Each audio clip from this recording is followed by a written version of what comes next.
today start with the nano spectroscopy using tip-enhanced nano spectroscopy by Dr. Sandanu Kumar Parida. He is a postdoctoral fellow in Weizmann Institute of Science, Israel. Next, we have application of nanophotonics in miniaturized devices by Soumya K, Center for Materials for Electronic Technology, Athani. And the last session will be Dr. Yusuf Karwat with the topic of miniaturized spectroscopic devices for analytic purpose. So, I am extending a hearty welcome to all of our resources persons, and I am very thankful to each of them for accepting our invitation. And I am also extended my to all of our coordinator teams, members of the coordinator team. Also, I extend my welcome to our participants. Without participants, it will not be a successful program. So, I am very pleasure to invite each and everybody for our faculty development program. Once again, I am inviting everybody to our program. Thank you.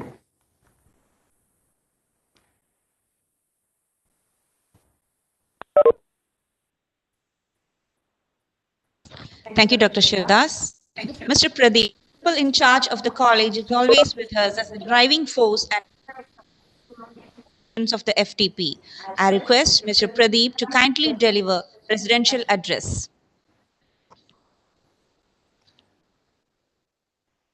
Thank you, Sinamis. Respected JD, Sri Ramesh sir, Mr. Kalamaseri, and my dear participants and colleagues. During these COVID-19 pandemic situations, different polytechnics have conducted a lot of FTP programs.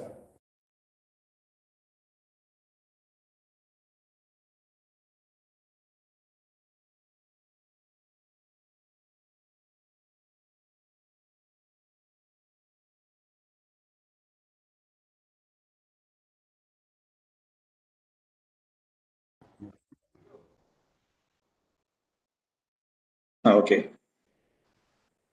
Sorry. Mute the yeah. Sorry, sir.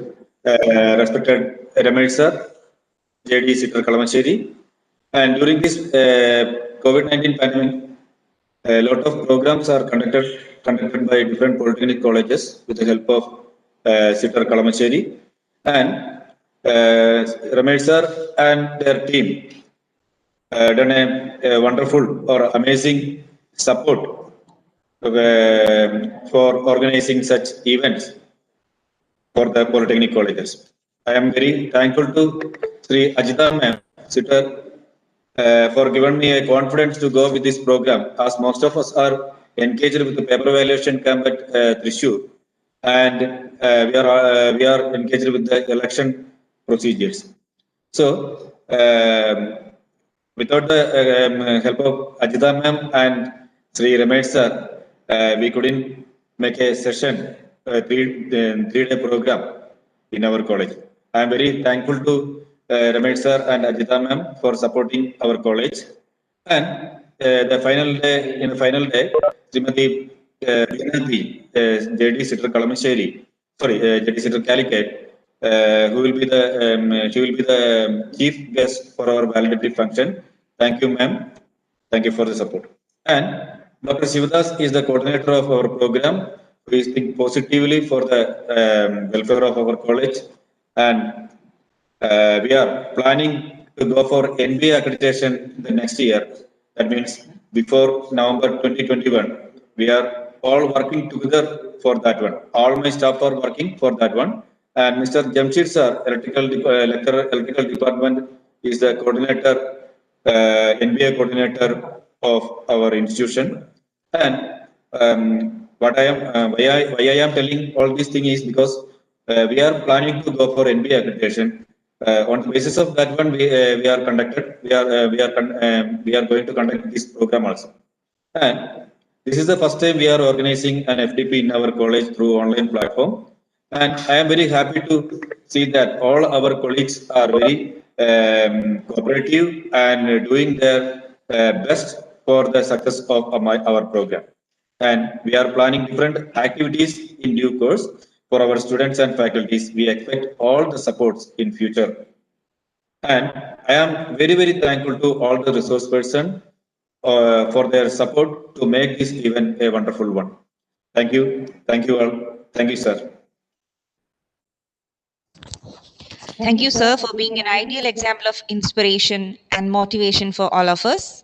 Now, I would like to invite our Joint Director. We are very delighted to have an able administrator, our Joint Director, K.M. Ramesh, sir, amongst us. May I request Mr. K.M. Ramesh to inaugurate the session and address the gathering with his words. Good morning, everybody. I hope I am audible now. Respected Principal of the Polytechnic, Perinthalmanna Government Polytechnic, and who is the President of this program, and Dr. A.K. Shivadasan, who is a coordinator, other dear participants, and the resource persons. I'm very glad that, very happy to hear that such a very good, nice program, a splendid program, rather, should say that it's a program has been arranged by this Polytechnic, Government Polytechnic College, Perinthalmanna. See, it is miniaturized machines and devices. You know the scope of such devices and the role is in the industry of such devices. So it's a program of its own nature. You know, that's a program of its own nature, and such programs have not been arranged by any of the Polytechnic in Kerala as of now. So new ideas come to this, and very good program is trying to arrange here. And I think the participants is going to be benefited a lot from this. The resource persons, what I understood from the from A.K. Shivadasan narration, that very eminent personalities you have been selected for this program. Okay. That are yes. As far as CITR is concerned, okay, previously many of the programs arranged at CITR. Now this pandemic situation demands online programs. That see what we have it as an opportunity, so that means pandemic situation, we have made it an opportunity so that institutions at various parts in Kerala can organize such programs, such faculty program, and participants sitting at various places can attend this program, and more resource persons from all over the world we can hire for this program. That's the best advantage of this type of program. Okay. So even though we may say that the contact classes are, our contact sessions are much more better, okay, because they always it is better, but it's a blend of those two may be better in always. Why? Because see now of persons from and resource persons from abroad or from United States are taking classes sitting over there, and this was only possible because of the online sessions are arranged over here. Of this pandemic session, I should say that okay, it has its own disadvantage, its own challenges are there, but these challenges we have made it as an opportunity through this program. Anyway, a nice program, a very good program is arranged by Government Polytechnic College, Perinthalmanna, and all the organizing committee or all the members of the organizing committee for arranging such a better program, such a best program. Here. Okay. With these few words, I announce that this faculty 3-day faculty development program is inaugurated. Thank you. Thank you to all. Thank you, sir. We are truly honored by your words. Thank you so much. I would now invite Assistant Professor of Mathematics to propose vote of thanks.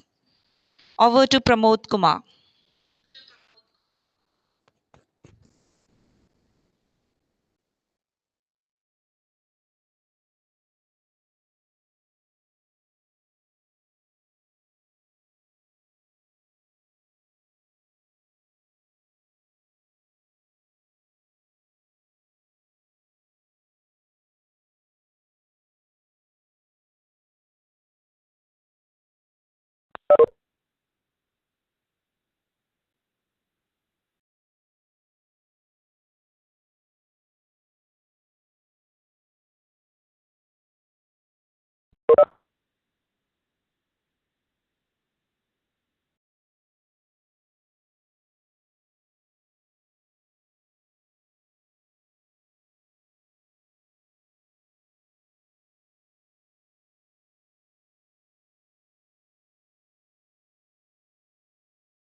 Anyway, now we are inaugurated our faculty development program, and next is our duty to thanks for everybody to inform. Thanks to everybody. So first of all, I would like to thank our chief guest, JD Sitter KM Ramesh, as well as to our beloved principal in charge, Pramod P, and guest speakers and participants of FTP. It is my honor and privilege to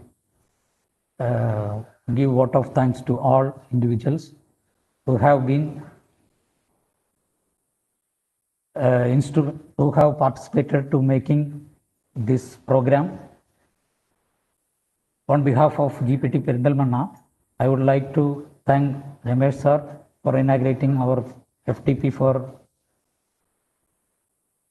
FTP, and all team members in the committee and all of our resource persons, as well as each and every participants in our group.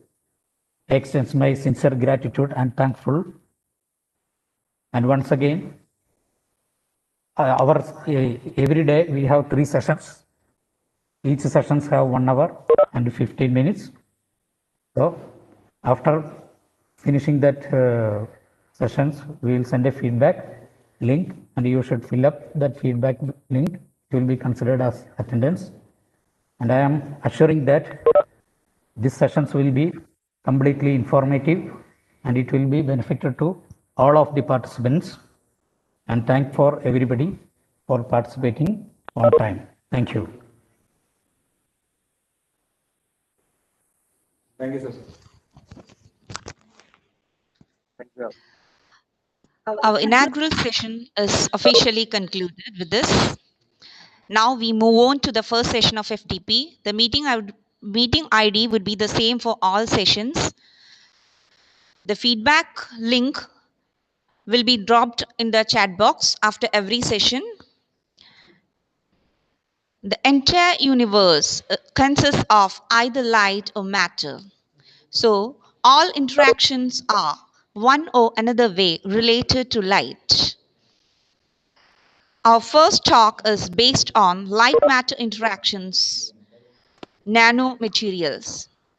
I welcome Dr. Shivdas, Assistant Professor of Physics, Government Polytechnic College, Perinthalmanna, to share his thoughts.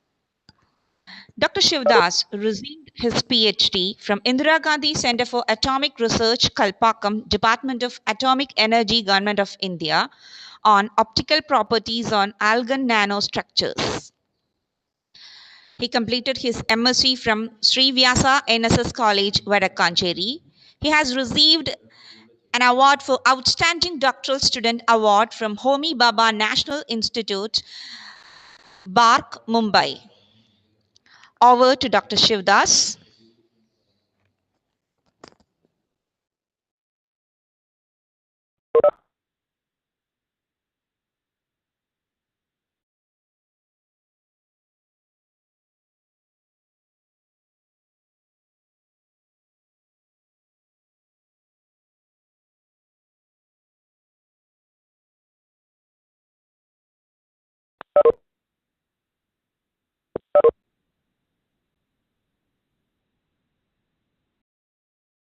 Good morning to all of you.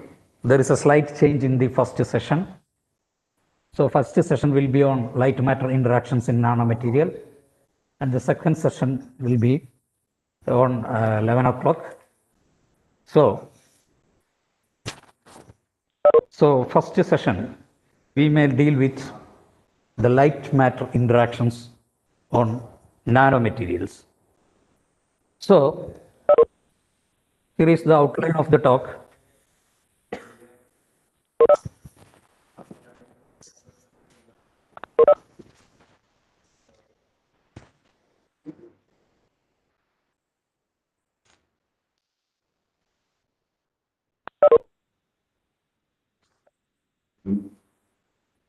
Okay, here is the outline of the talk.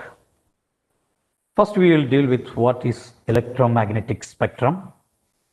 Then, how an image is formed in the convex lens and a human eye.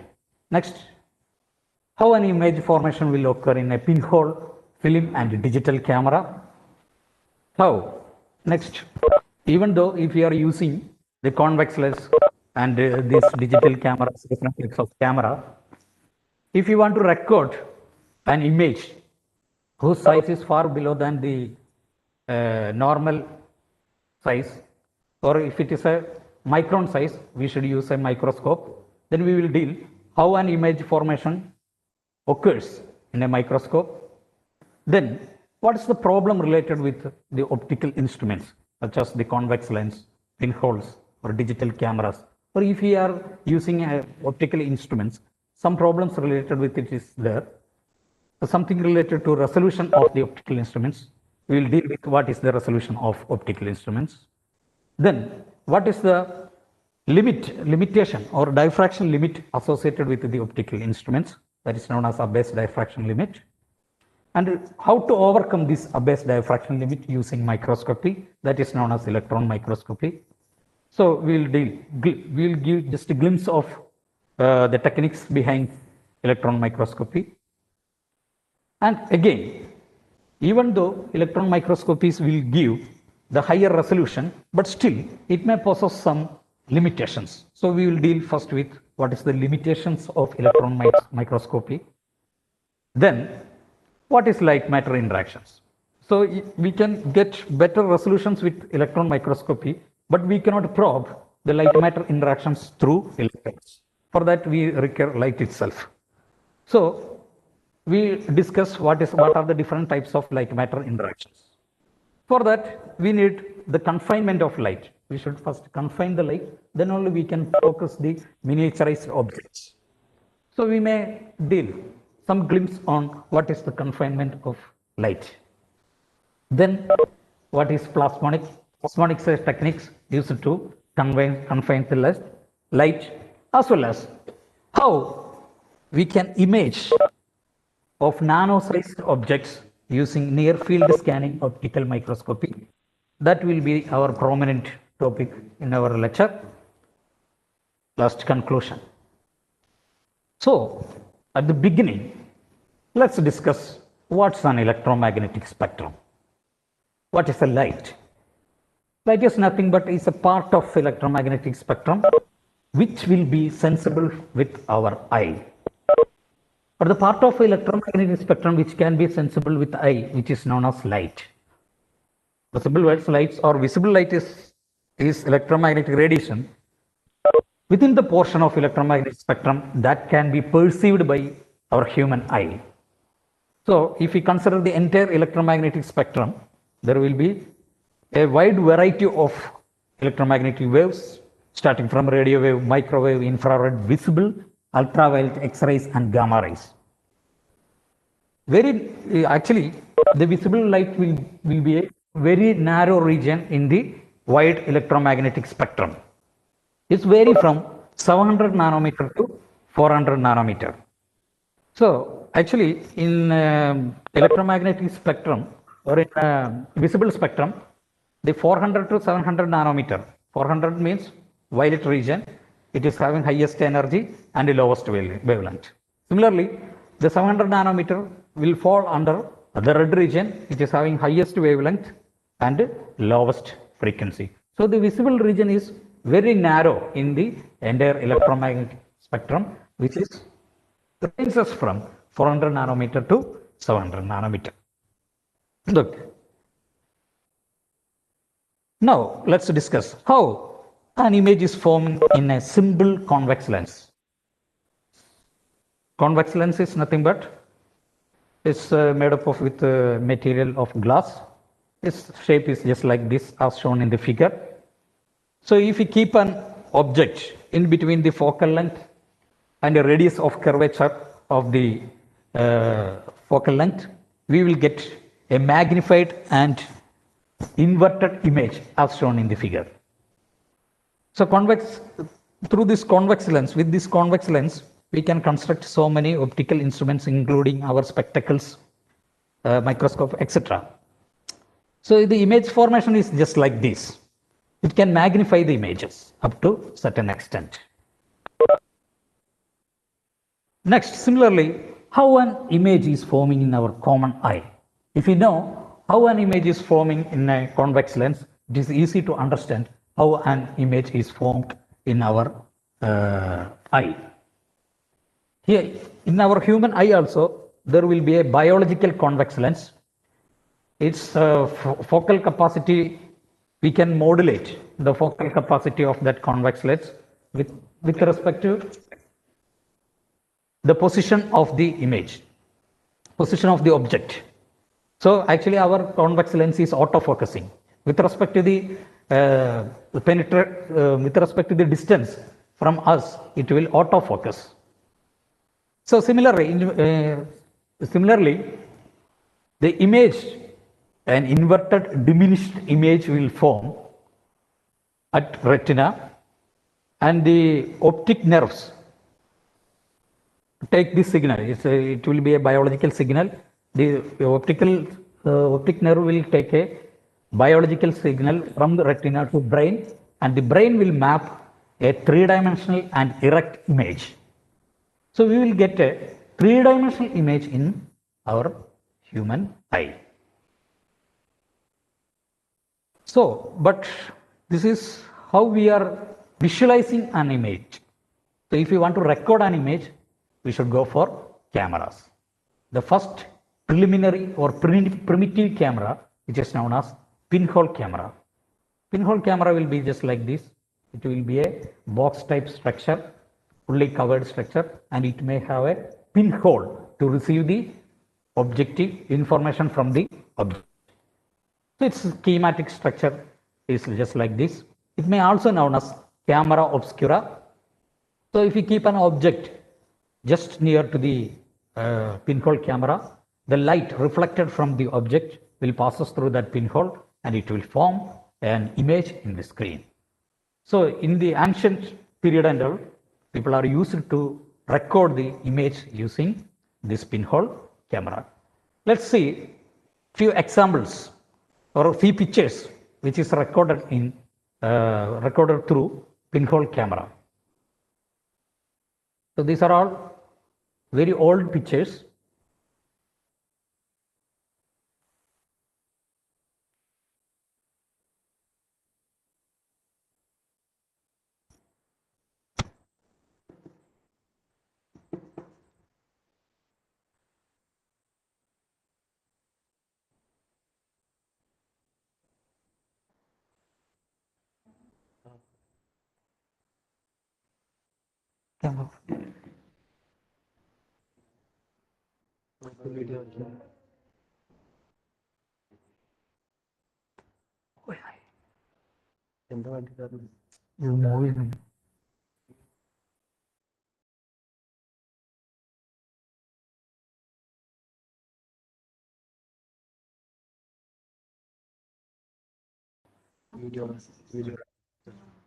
Okay, so these are the few examples for image formations in pinhole camera.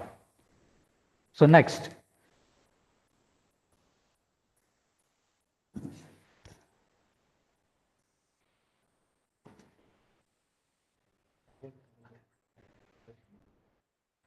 okay, next after the pinhole camera, Then film cameras are introduced. So the technique behind the film camera also similar to pinhole camera. So here the recording medium is a so there will be some chemicals which will be coated on the surface of the film. So if you shine light on the film, some chemical changes will happen. So in that form of chemical changes, that image will be recorded. After that, we can retrieve back that image by developing it. So the internal structure of a film camera is just like this. It is also having an aperture with a convex lens. So this convex lens will confine the light to the film. If we open the shutter, then this light will pass through the lens and it will focus on the film and it will create an image on the film. So after that, we may get the real image by developing it. So nowadays, nobody will use this film camera. Now we are in the era of digital. So we may use digital camera, but we can see few examples which is taken film cameras. You can see one image which had taken at 1985 in a Pakistani refugee camp. This photography is popularized just because once it has selected as a front page cover for National Geographic channel. So this image is taken through film cameras. Now let's discuss about the digital camera. So now we have several types of digital cameras with several companies, provided by several companies, especially Sony, Canon are leading companies. And the working principle behind the digital camera also very similar to film cameras. There will be a aperture with convex lens. This convex lens will confine or receive the light signals from the objects and it will pass through CFA, color filter array. It will determine how much color contrast should be there in the image. And it will move to a sensor. The role of the sensor is it will change the optical signal into corresponding electronic signal. After post-processing by the camera, the corresponding electronic signal will be converted as a digital image in different format, JPEG format. We know different formats of digital images. And one advantages of the digital images we can store in pen drives, means mobile memory card, laptop, etc., etc. And it's easy to portable. Its size is very small, so we can easily handle these digital cameras. Nowadays, even in our mobile also, we are seeing very nice and nice cameras with higher qualities. So let's see few examples of digital camera. The advantage of a digital camera, while clicking itself, we will get a processed image, just like this. Now, the size of the object is little bit small. Let's see if we want to study the structure of cell, of structure of bacteria, something like that. Then it's very difficult to handle with our naked eye or our digital camera or whatever we are having, camera systems. So for that, we should use little bit more sophisticated techniques, just like a microscope. The principle of microscope is a little bit complicated compared to previous ones. In microscope, there will be two lenses, one objective lens and another one eyepiece. So in cameras and in our eye, only one lens is there, it will form an image. Here, the objective lens will form an image. That image will act as an object for the eyepiece. So a magnified image will act as an object for the second lens and it will magnify again and we will get a magnified and inverted image. So actually in microscopy we will see an inverted and magnified image, but most probably the samples we are using in microscope will be cells, membranes, etc. So whether it is inverted or not, it will not be a problem. So let's see some typical examples for images in our microscope. This is a human epidermic cells. This is plant cell. Now let's go to the subject. What is diffraction in an optical instrument? The objective lens of optical instruments act like a circular aperture. So every optical instrument may have an objective lens, which is just like a circular aperture.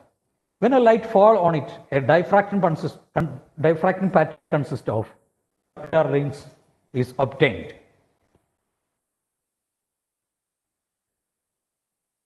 When light falls on it, a diffraction pattern consists of circular rings is obtained. The radius of the circular bright region is approximately given by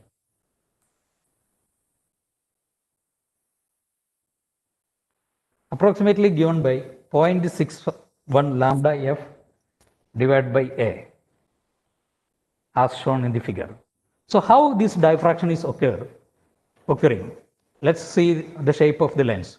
The light passing through the center portion of the lens should travel little bit more distance compared to that of the edge. So there will be a path difference between the light passes through the center and the edges. With respect to this path difference, there will be a phase difference between the light which is emerging from the convex lens. So if these lights interfere, it will form bright and dark fringes. Since the lens have a round shape, it will form bright and dark fringes with round shape. But in normal situation, we may not see the rings, but we will see a focused spot. The spot size will be approximately 0.61 lambda f divided by a, approximately half lambda f divided by a. So where lambda is the wavelength of light used, f is the focal length, a is the radius of the convex lens.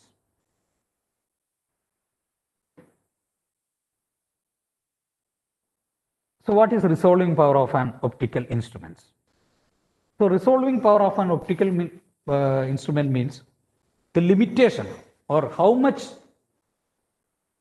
an optical instrument can resolve, or what will be the minimum size of an object which can be resolved by an optical instruments. So it is approximately, as discussed earlier, it's approximately lambda by 2 n sin alpha, where alpha is the angle subtended by the object and the objective of the optical instruments. This n sin alpha generally known as numerical aperture of the objective. The maximum value of numerical aperture is approximately equal to 1. So for each and every optical instruments, there will be a maximum resolution in the sense which can resolve up to a certain extent. Beyond that, it cannot resolve. So how much it can resolve? So resolving power, which is equal to wavelength of light in nanometer divided by 2 into numerical aperture of the objective lens. So with this, we can understand if we decrease the wavelength, we can increase the resolving power. Or we increase the numerical aperture, then also we can increase the resolving power. So there is two methods to increase the resolving power of the optical instruments. Either decrease the wavelength or increase the numerical aperture. Let's see some few examples. If we use a new objective with the numerical aperture, maximum value of numerical aperture 1, that is the maximum value, then we can get that the maximum resolving power will be lambda by 2. So we can resolve up to a half wavelength. For example, if you are using a green light, its wavelength is 500 nanometer. So we may get a maximum resolution up to 250 nanometer. So if we use 500 nanometer wavelength, then we may get a approximately half wavelength resolution, that may be 250 nanometer.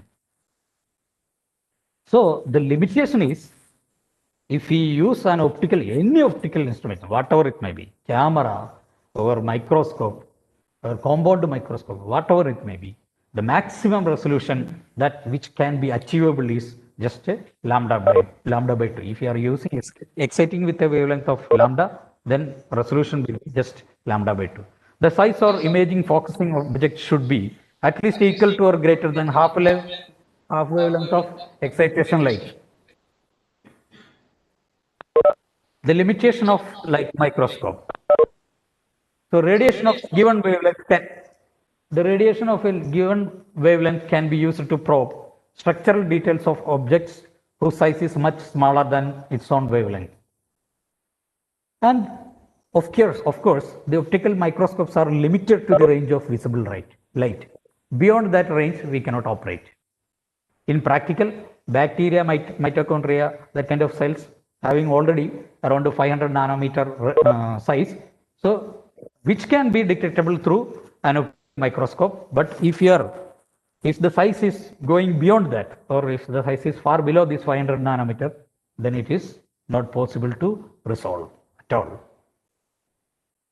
So how to overcome? It will be really a tedious task. So let's see.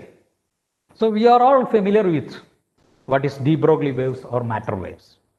So according to de Broglie, even sometimes matter may also possess or behaves sometimes like waves, whose wavelength is lambda is equal to h by phi, where h is the Planck's constant, m is the mass, and v is the velocity of the particles.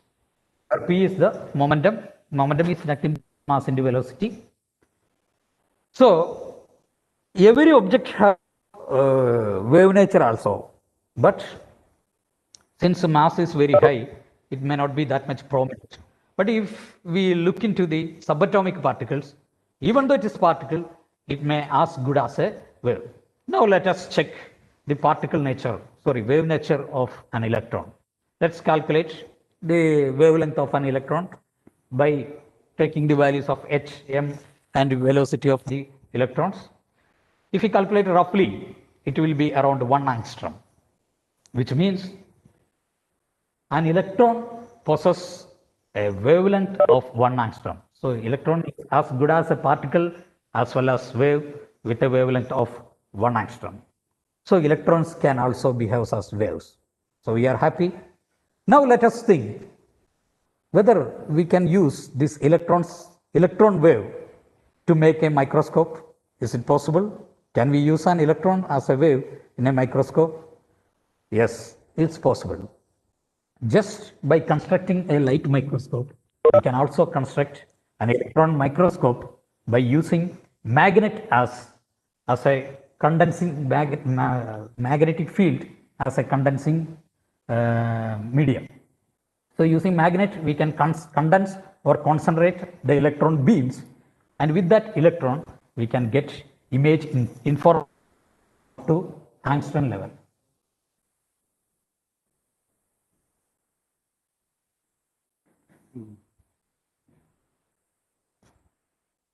Up to angstrom level, we may get resolutions with electron microscopy. So this is a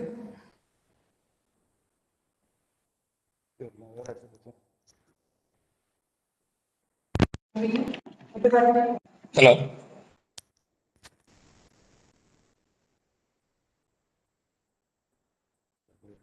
So electron microscopy.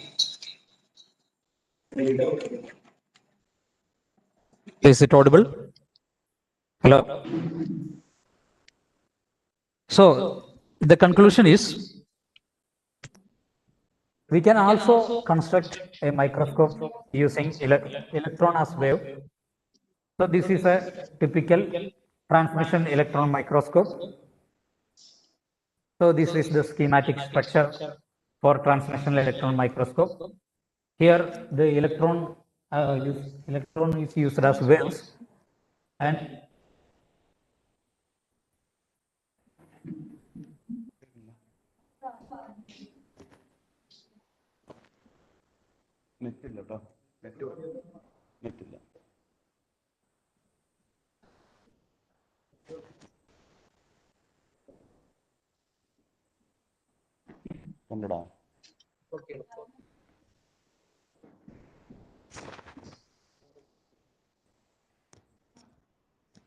Hello, is it audible? Hello, is it audible? Yes, audible. Yes, yes. Okay, okay. So, using electron, we can also make an microscope, which is known as transmission electron microscope. So, using that, the shape of the transmission electron microscope will be like Sivadathan, this. Sivadathan, This your schematic voice is structure will echoing. be as shown in the figure. So, it may have an electron gun and it will eject the electron beam, which magnetic lenses we can condense the electrons and it will form images. So here we are giving few examples for field emission scanning electron microscope images. So these images are aluminum gallium nitride nanoparticles synthesized by using self-catalytic vapor solid mechanism as well as catalytic vapor liquid solid mechanism. So you can see different shapes of nanowires with a cylindrical shape.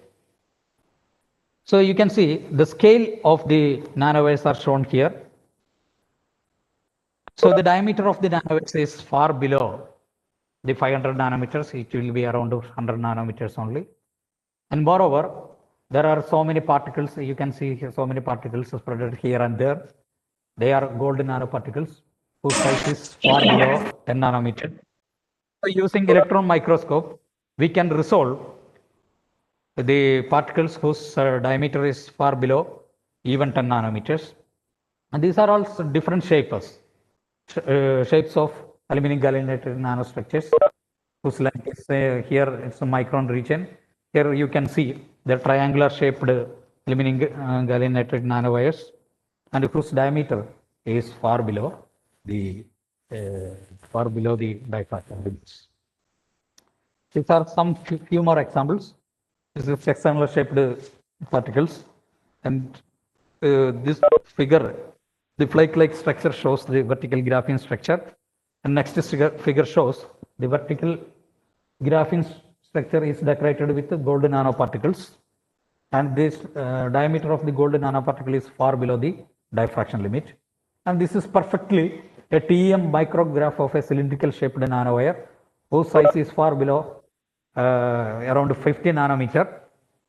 And next figure shows the interplanar spacing in the aluminum gallium nitride nanostructure.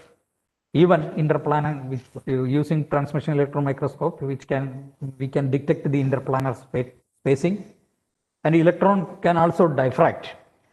The next figure shows the selected area diffraction pattern of electrons from the aluminum gallium nitride nanostructures. So the conclusion is electron can form images, can generate images, diffraction pattern, everything.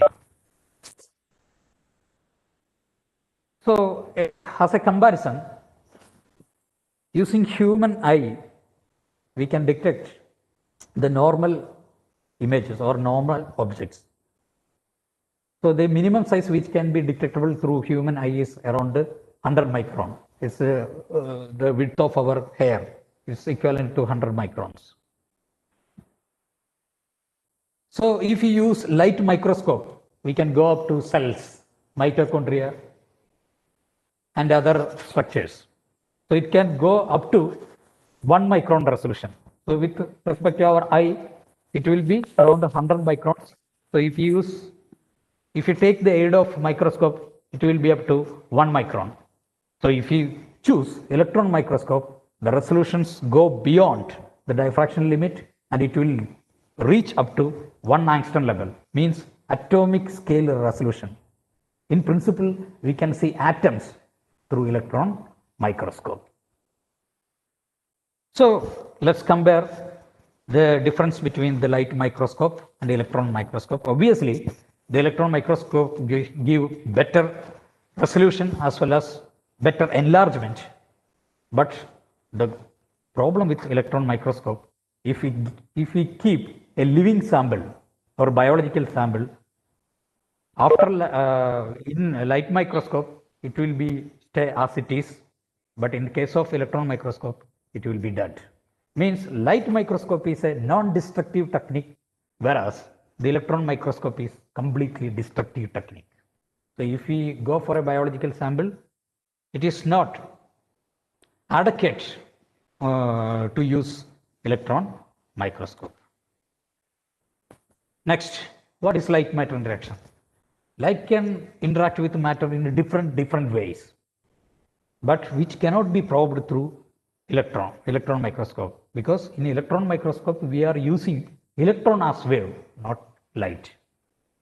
So if we consider general light matter interactions, there are different types of light matter interactions, just like absorption, excitation, and non-radiative recombination, multiphonon scattering, impurity related scattering, electron hole pair transitions, non-radiative transitions, emissions, absorption, transmission. So many types of light matter interactions are there, including stimulated absorption, spontaneous emission, stimulated emission. So if you are dealing with this kind of light matter interactions, it is not at all possible to probe these interactions using electron microscopy. So we require light microscopy. But the paradox with the light microscopy is it is impossible to focus beyond a certain limit.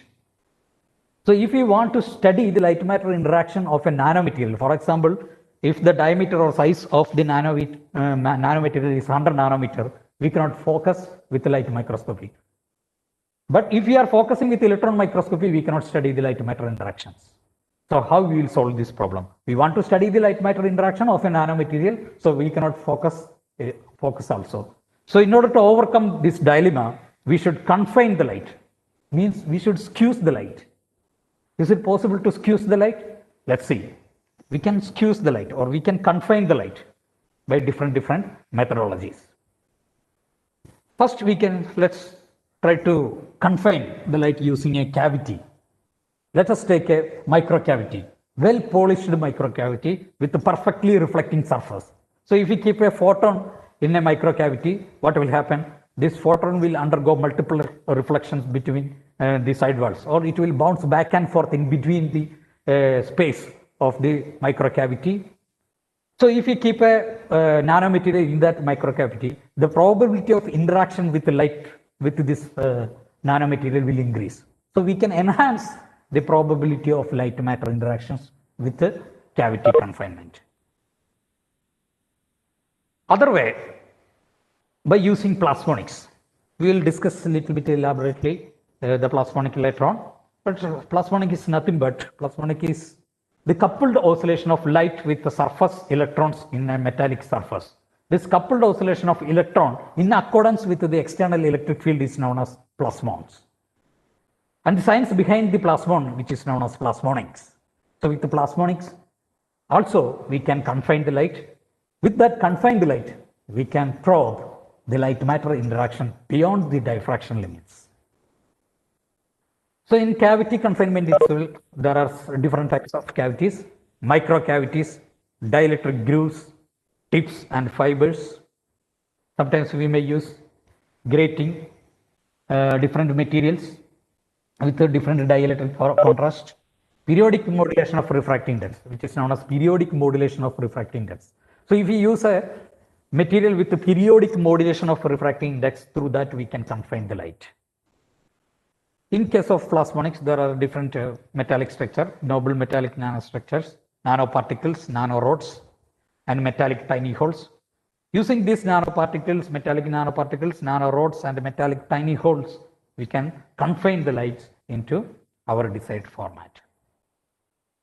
So what are the advantages with the photonic nanocavity and the disadvantage of cavity confinement? In cavity confinement, we can confine the light, but we may not cross the diffraction limit exactly. So we can increase the probability of interaction. Still, there will be some problems with focusing the objects. But the advantage of cavity confinement is low loss compared to plasmonics. If you are using plasmonics for confining the light, it is completely a lossy medium because of this metal, because of the usage of these metals.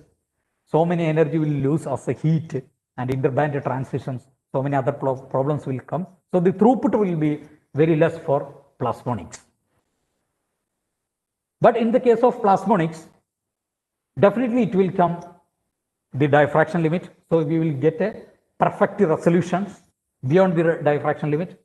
But so many energies, so many part of energy will lose as cheating and interband transitions.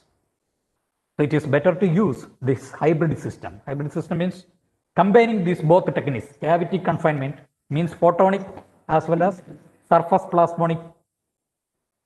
Both this, if we combine both the system, we will get the advantages of both photonic as well as plasmonic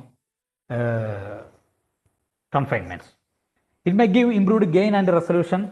At the examples for these hybrid systems are metallic coated apertures, tips, and fibers. Means we can use dielectric grooves and tips and tiny holes which is coated by metal particles. So these metal particles will confine and it will give better throughput. So let's compare the nano photonics and plasmonics. So nowadays, most of the optical signals, means most of our internet signals are passing through optical fibers. So hereafter, people are working for develop computer, circuit, motherboard, everything. All circuits coupled with photonics devices.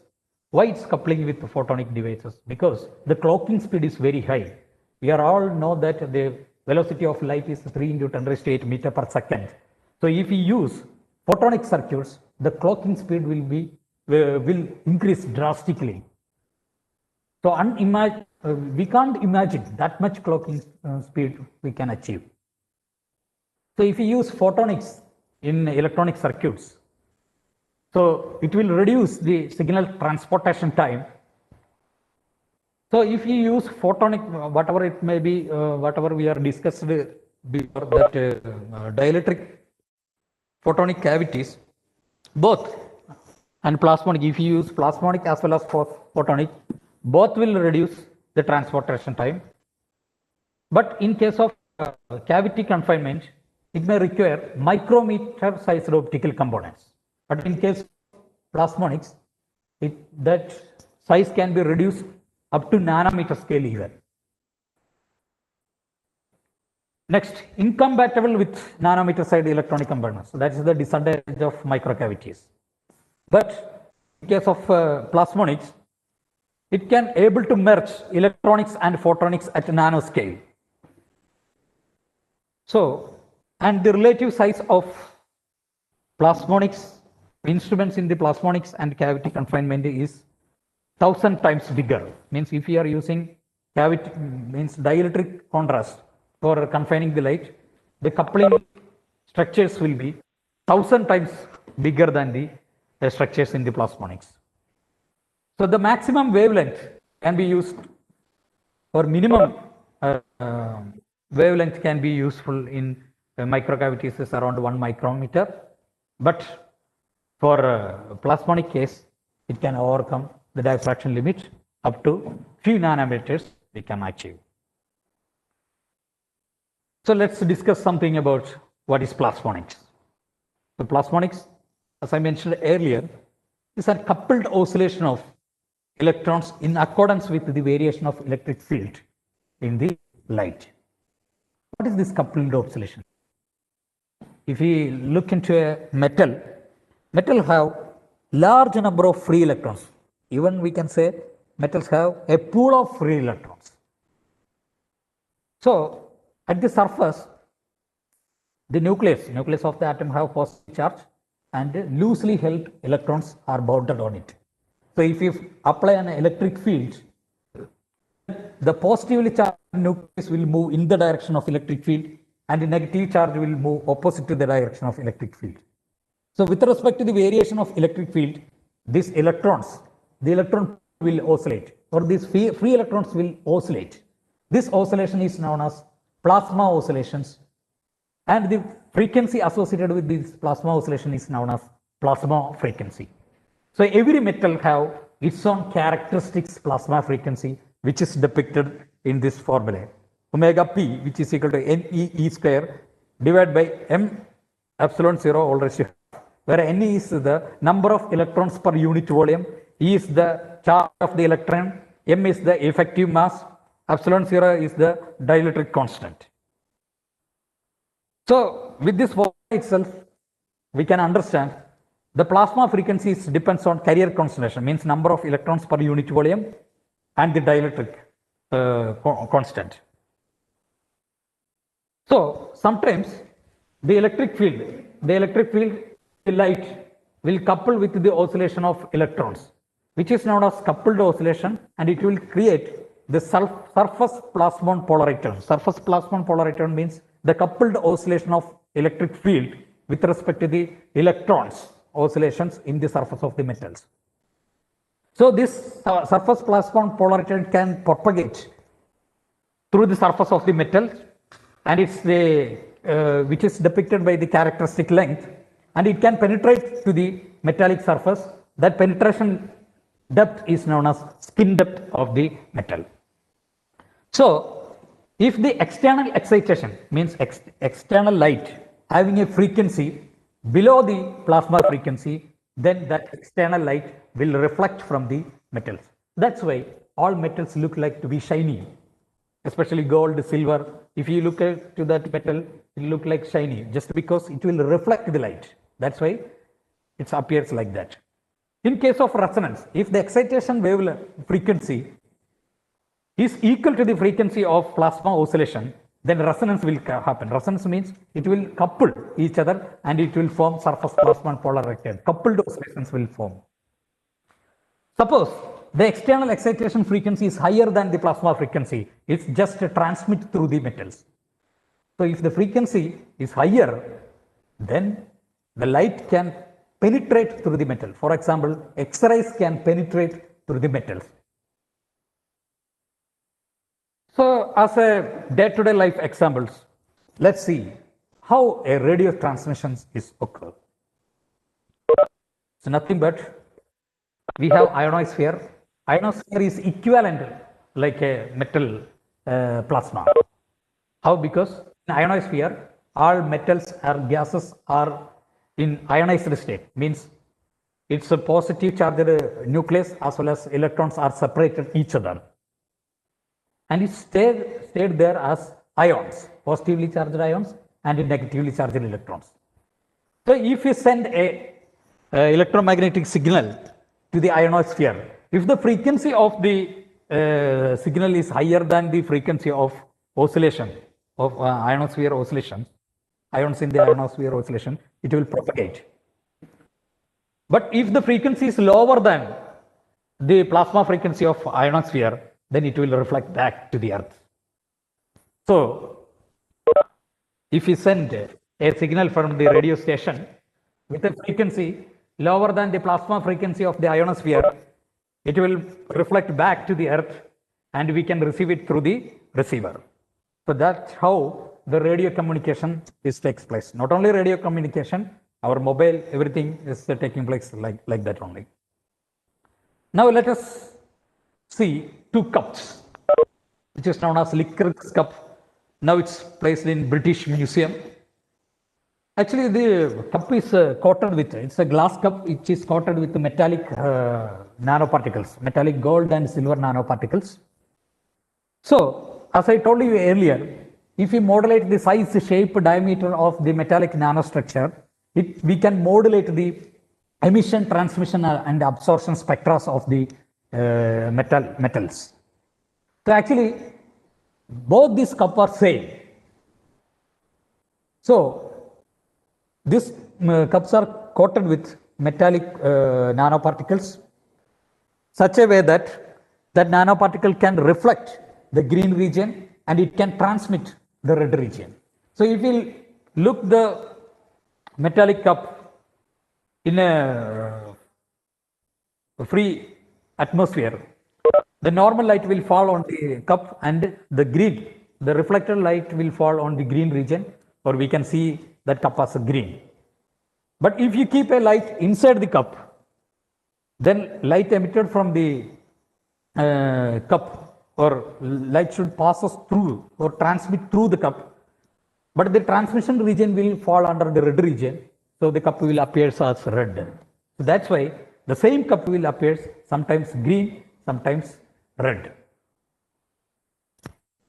So if you look from outside, it will be green, or if you keep the light source inside, it may appear as red.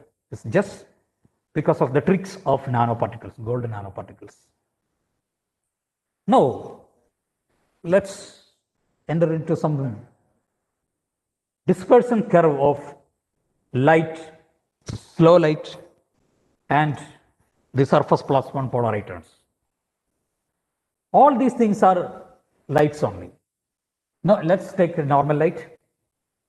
You know that we are all know that if the frequency of normal light increases, then wavelength will decreases. So wavelength is inversely proportional to the frequency. If frequency is increasing, wavelength decreases, or wave vector increases. So if we choose all these three waves, light line, evanescent waves, and surface plasmon, at low frequency regime, all these three waves behaves similarly. All these three lights behaves linearly.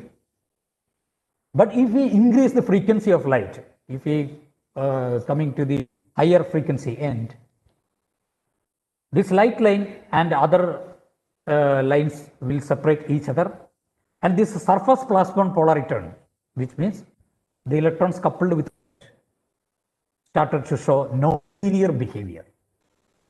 So at certain extent, it will behave as a purely non-linear. It will show purely non-linear behavior. So what is the advantages of that? Let's assume, let's see a point in light line. So the wavelength corresponding to that frequency is 502 nanometer. So let's assume it will be a green light. So if we use this light for microscopy, we may get a resolution maximum up to 250. So the same frequency, if we go for surface plasmon polariton, means light coupled with electrons, then we may get a wavelength of 70 nanometer. 70 nanometer means by preserving the same frequency, here the wavelength is 500 nanometer, but here the wavelength is 70 nanometer. So the wavelength is reduced drastically. So if we use this wavelength, we may get a resolution of lambda by 2, which means 35 nanometer. With the light itself, we can focus up to 35 nanometer by using surface plasmon polaritons. That's how this plasmonics plays an important role in nanospectroscopy and in nano imaging techniques. So normal light cannot be useful for that purpose, but squeezed light or confined light, or with the assistance of plasmonic, we can achieve far the imaging beyond the diffraction limit. So how these surface plasmons behaves in one-dimensional, two-dimensional, and three-dimensional structure? In case of three-dimensional structure, if we, as I told earlier, if the frequency is higher than the plasmon frequency, it will transmit. And in case of a two-dimensional nanostructure, a surface plasmon polariton will propagate on the surface of the metallic surface. And in case of nanoparticle, this tiny spot of light will confine or localized on the surface of the metallic nanoparticle.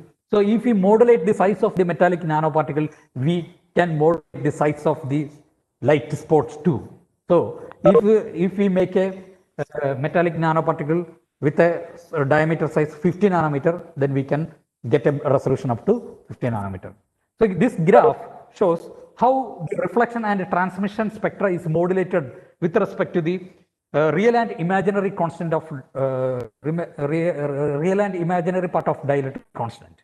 And next two figure shows how a surface plasmon polariton behaves in the reflection spectra at the resonance. So at the reflection spectra at resonance, it shows a particular peak, such that we can understand where this resonance can occur. The second two graphs represents how we can modulate the scattering and absorption spectra with respect to this size of the nanoparticle. So these are all the factors which can be influenced in the case of plasmons. And the next example is light in tiny holes. So the metallic tiny holes, with respect to the metallic tiny holes, we can modulate the properties of light emission, transmission, and absorption. So here you can see two letters H and nu. These are not light, it's just holes. And here the holes is the order of the half wavelength. If you use white light from one side, one letter will emit red light, means only red light will transmit through that hole, and in nu means that letter nu, only green light will transmit. Why it happens so? Only the difference is the periodicity. The separation between two consecutive holes is different. First case, the periodicity is 550 nanometer. Second case, the periodicity is 450 nanometer. That's all. With respect to the geographical change or geometrical change, we can modulate the emission and transmission spectra. So if you shine the white light, we can see H as red and nu as green. Similar way, if you use periodicity 300 nanometer and a diameter of 155 nanometer, we can make a blue filter. Means if you shine light, then it will transmit to blue with a wavelength of 436 nanometer. Or if you use a periodicity for 50 nanometer and a diameter of 180, then it will transmit 538 green light. Or if you use a periodicity of 550 and a diameter of 225, then it can transmit 620. So with just geometrical change, we can manipulate the light. So which means the entire light is on our fingertips. We can play with it. So what are the factors influencing the plasmonics? Obviously, the size and shape of the plasmonic structure and medium where we are keeping these plasmonic structures, and obviously its aspect ratio and optical geometry of the plasmonic structures. With respect to this optical geometry, we can manipulate the light and interactions. So now we are entering to the nanoscopic image using near field scanning optical microscopy. What is the difference between normal microscopy? Means normal microscopy is far field scanning optical microscopy. So what is the difference between near field and far field? Whatever we are seeing or whatever we are observing, whatever we are visualizing, everything is far field photography or far field imaging only. Now what is the difference in near field scanning optical imaging? Let's see. Let us consider a tiny hole which aperture diameter is comparable to the wavelength of light. Then we can see a spot on the screen. So if the aperture diameter is comparable with the wavelength of light, then we can see airy rings, consecutive bright and dark fringes on the screens. But if the diameter of the aperture is far below the wavelength, then we may not see any picture. Instead of that, we can see some shade. So let's think about the theory behind it. Let us consider a wave with overall wave vector k. So a wave has three-dimensional wave vectors in three different directions. It may possess wave vectors. Wave vector along x direction, wave vector along y direction, wave vector along z direction. So the total magnitude of the entire wave vector is k square is equal to kx square plus ky square plus kz square. Let us assume the light is propagating along z direction. Then the wave vector along the z direction is given by kz is equal to root of k square minus k square plus ky square. So geometrically, if we constrain the wave vector along xy plane such a way that if k square is greater than k square plus ky square, means k square minus k square plus ky square will be a real quantity, means k square is greater than k square plus k square. So kz is a real quantity. If the wave vector is a real quantity for a wave, then that wave is real and oscillatory.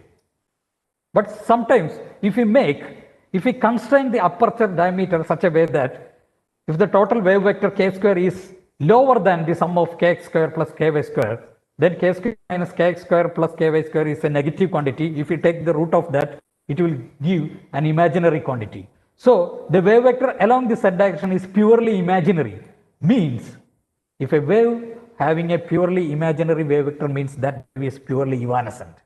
Evanescent means exponentially decaying wave. Its strength will stay beyond some certain distance, maybe 4 or 5 nanometers. Beyond that, it will not sustain.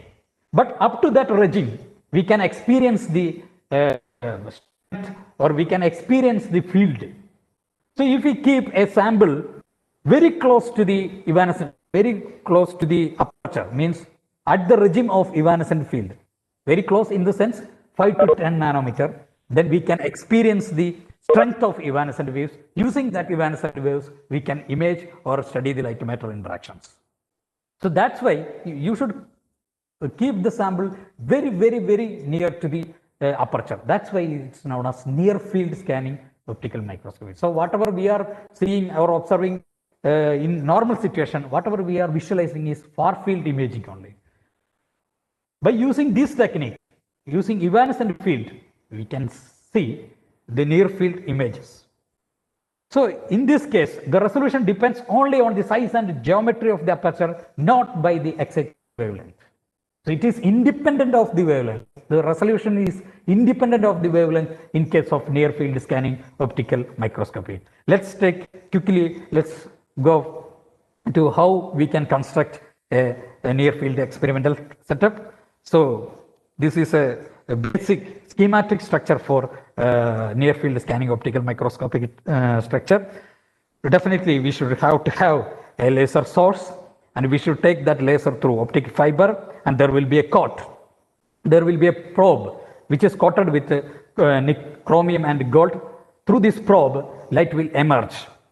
That the aperture diameter of the probe will be of the order of nanometer. Here we are used around 150 nanometer. So we can get a resolution up to 150 nanometer using this probe. So this probe will generate evanescent field. So if you raster scan this probe over the sample, we can get the light matter interaction of the entire sample by using the evanescent field. And this, after the interaction, the emitted light we can detect through a photon detector, and we can study the light matter interactions, whatever possible light matter interactions, using this near field image, using this near field strength. So this is the complete experimental setup which is available in Indira Gandhi Center for Atomic Research, Kalpakkam. Here you can see the 4 probe scanning probe microscopic structure setup with ENSOM configuration. So here the probes are available, which is connected with optic fiber. You can see one optic fiber here. Through that optical fiber, green light is going. So this green laser will reach at the head, means probe. There it will generate evanescent field variations. Using that field strength, we can image. There will be sensor and detectors to record that medium, record that image, and we can do the post-processing of image. We can get the images with a high resolution optical image, and which can also record the different light matter interactions associated with the nanoparticle tools. And these are some few typical examples which I have done in IGCAR Kalpakkam. This is light and topographic images of aluminum galvanized semiconducting materials as well as gold nanoparticles, whose size is far below the diffraction limit. So here I am showing both 2-dimensional and 3-dimensional image, so we can get the size informations too. So whatever we are in 3-dimensional image, these nano objects are showing as hump, because this while raster scanning, this tip experience the geographical shape of the nanoparticles corresponding, that it will give topographic image. At the same time, if you see the light image which is below the topographic image, wherever this hump is showing, there it is showing dip. How it happened? Means if light is interacting with the golden nanoparticles or the semiconductors, the light will interact with the material. Sometimes that light can absorb these gallium nitride nanoparticles, nano wires can undergo multiple excitation transitions inside the material, so it can absorb the external light. So if the light is absorbing, not reflecting, means light will not come out from the object. So if light is reflecting back, we can see the image, or if it is not reflecting back, we cannot see the image. So similar way, wherever the portion light is absorbed, it will show as pits. How? In case of golden nanoparticles, the resonance frequency of golden nanoparticles fall under 535 nanometer. That wavelength of resonance will happen at 535 nanometer. Actually, we are used green light. The wavelength of green light is around 530. So this green light is resonating with the golden nanoparticles. So after resonating, it will couple with the electron oscillation, and it will create a surface plasmon polar electrons, and it will localize on the golden nanoparticle. So it will reflect, it will not reflect back. So it will appear as pits.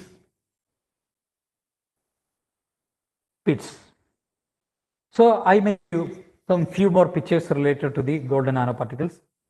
First, these two images are topographic images. First one is two-dimensional image. Second one is three-dimensional image, because it's showing z-axis also. And right side is corresponding ENSOM images. Here you see, here topographic image, that image is reflecting, it is showing the size of the, it is giving the information about the size of the image. But you see the ENSOM image, that portion light is completely absorbing, other portion light is reflecting, means that light is resonating with the golden nanoparticle. It can be visualized more clearly in the three-dimensional image. You see here, this particle is showing as hump, but here it is perfectly absorbing. It means this external light is resonating with the oscillations in the golden nanoparticle. So this is the conclusion. Here we are discussed with very few examples for understanding how a light matter interactions occurs beyond subdiffraction limit. I may given few realistic examples of imaging far below the diffraction limits. So as a conclusion, we can say we have discussed the basic concept of light matter interaction in the subdiffraction regime with few realistic examples and acknowledgements. I would like to dedicate this talk to my guide as well as my friends and colleagues at Indira Gandhi Center for Atomic Research, Kalpakkam. My guide, Dr. Sandeep Kumar Dara, Head of Surface and Nanoscience Division, SND, Indira Gandhi Center for Atomic Research, Kalpakkam. Moreover, to all of my friends and colleagues at IGCAR Kalpakkam, thank you for your patience and kind attentions. If there are any drawbacks, I'm expecting your forgiveness too. Anyway, thank you again. Thank you. If you have any questions or queries, I am very happy to answer it.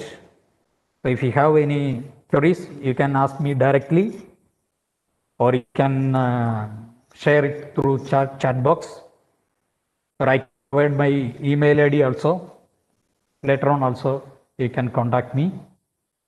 It's not a problem at all. So the session is open for the discussion. Thank you. Thank you, Dr. Shivdas. It was an informative and engaging session. Thank you for sharing the basic concepts of light matter interactions in the subdiffraction regime with some realistic examples.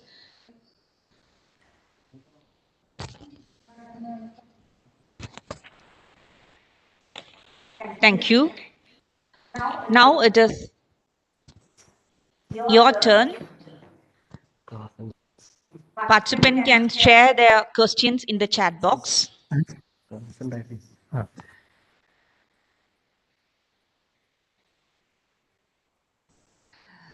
Please share your questions in the chat box.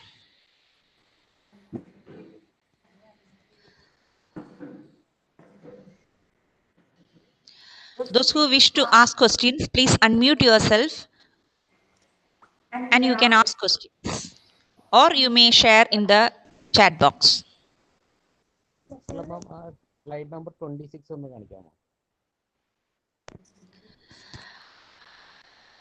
The feedback link will be provided in the chat box. No, slide number 26. 1 minute, 1 minute. Just 1 minute. Yes. Is it visible? Hello? Hello? Slide number 26 is visible? Yes, yes, visible. Yes, yes. Is there any questions regarding with this slide? Hello? What do you mean by metallic tiny holes and dielectric contours? Hello? Dielectric contrast. What is a dielectric contrast? Actually, Tiny holes and dielectric contrast. so as I told you in the next slides, if we by modulating the size, diameter, and the periodicity of these tiny holes, means normal holes in the metallic surface, we can modulate the absorption, transmission, and emission spectra. So actually, if you want to modulate these kind of spectra in a material, we should change the properties of the material, intrinsic properties of the material. For example, carrier concentration or size. If you go for nano regime, this quantum size effect and all will come. So in that way, you should intrinsically you should change the properties of the materials to modulate the light matter interactions. But if you use this kind of metallic tiny structures, for example, metallic nanoparticle, metallic nanostructures, metallic tiny holes, by geometry itself, by modulating the geometry itself, we can modulate the light matter interactions. Similar way, we know that if light passes through a material who is having higher refractive index, it will be different than that of the material which is having a lower refractive index.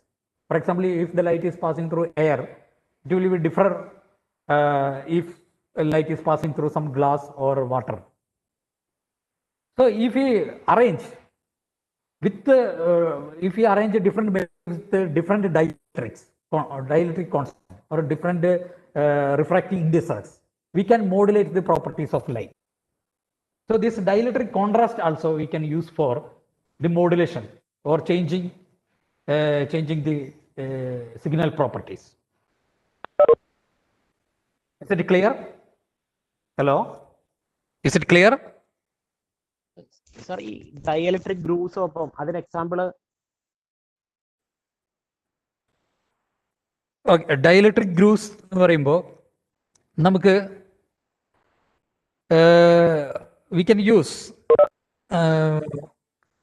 high dielectric material and with a lower refractive index core. It will be like a core shell structure. Inside the core, the refractive index will be very small, and outside the core, the refractive index will be very high. So if you shine a light, it will modulate with respect to the refractive index. So if we keep an array of this kind of material with a higher dielectric, lower dielectric, and we can make array or grooves. So which can also can be useful for the modulation of the light, different modulation of the light. So dielectric grooves, you can choose different materials which should interact with the light with a higher refractive index and a lower refractive index. For example, our this optic fiber itself, a combination of two materials with different refractive indices. Okay. Is there anything else? Okay, sir. Okay. Okay. Actually, when I have discussed with how an imaging is formed, how an image is formed in an eye. Actually, it's just like how a convex lens is working. Actually, if we keep an object, then object will pass through the convex lens and it will focus on the retina. There one nerve signal will be shown. This nerve signal will also take this image as electrical signal only, but its nerves it is going to brain as electrical signals, but illusion will take a biological signal. But these electrical signals are generated through biological actions. That's why it's known as biological signals. These biological signals will go to the brain, and this brain will map such a way that we'll see a three-dimensional and erect image with color, different color contrast. I think it will be clear. Is there anything else? Hello?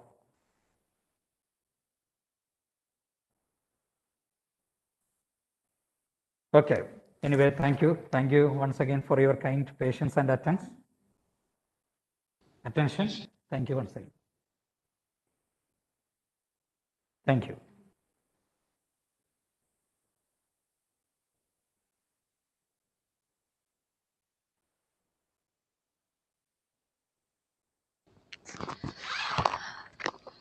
Hello. Okay. The feedback link is provided in the chat box. All of you are requested to give feedback without fail. And there is an announcement. Registration to the program entered on 30th 11 2020 at 1 p.m. Those who joined after the scheduled time can register through a new link. I repeat, for those who have joined the program after that can register this program through a link given in the WhatsApp group. So please do if there is anything left. Anyone left? Thank you for your cooperation. This is the end of first session. We will join with you at 11:30 for the second session. The second session is based on 3D printing in mechanical engineering by Dr. Keshavan Dhanashegaran, Assistant Professor, IIT Palakkad, Kerala. So please be there at 11:30. Thank you for your cooperation.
Welcome back to the second session of FDP on miniaturized machines and devices.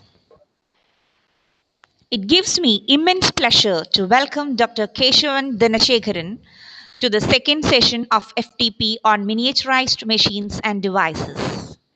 Dr. Keshavan Dhanasekaran is an assistant professor of Mechanical Engineering Department, IIT Palakkad. He has received his PhD from IIT Madras in surface engineering, welding technology, industrial tribology, and additive manufacturing. He will be sharing his ideas on additive manufacturing. Over to Mr. Keshavan Dhanasekaran.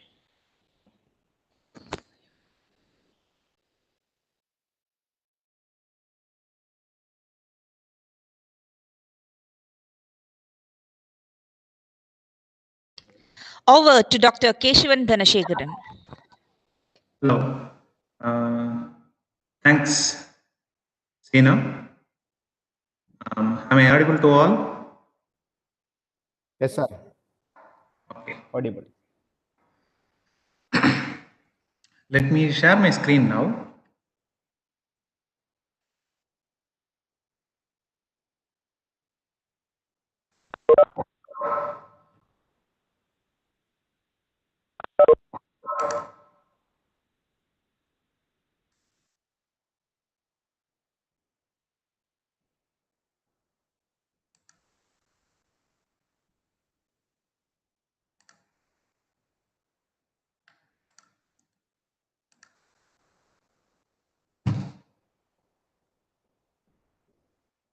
Are you able to see my screen now?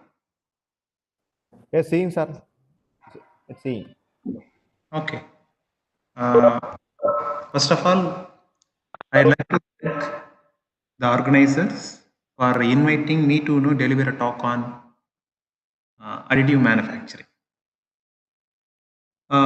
So most of you would be listening this buzzword additive manufacturing in the past, let's say few years.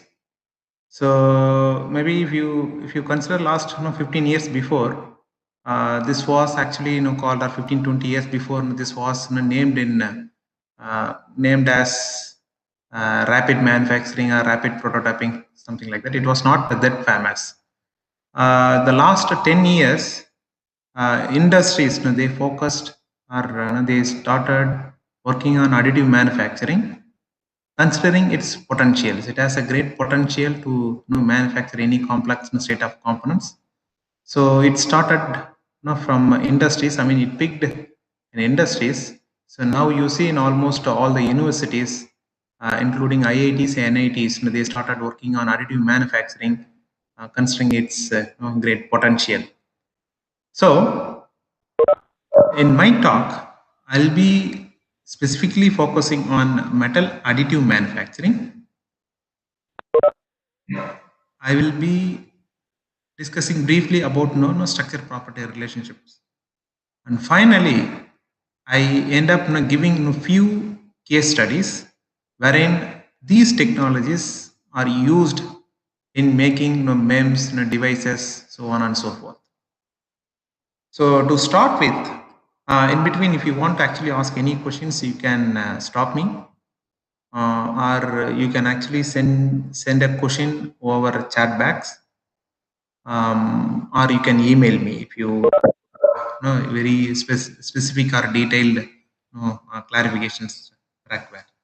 So for the next about 1 hour, I'll be discussing on metal additive manufacturing, considering very focused area on aerospace engineering.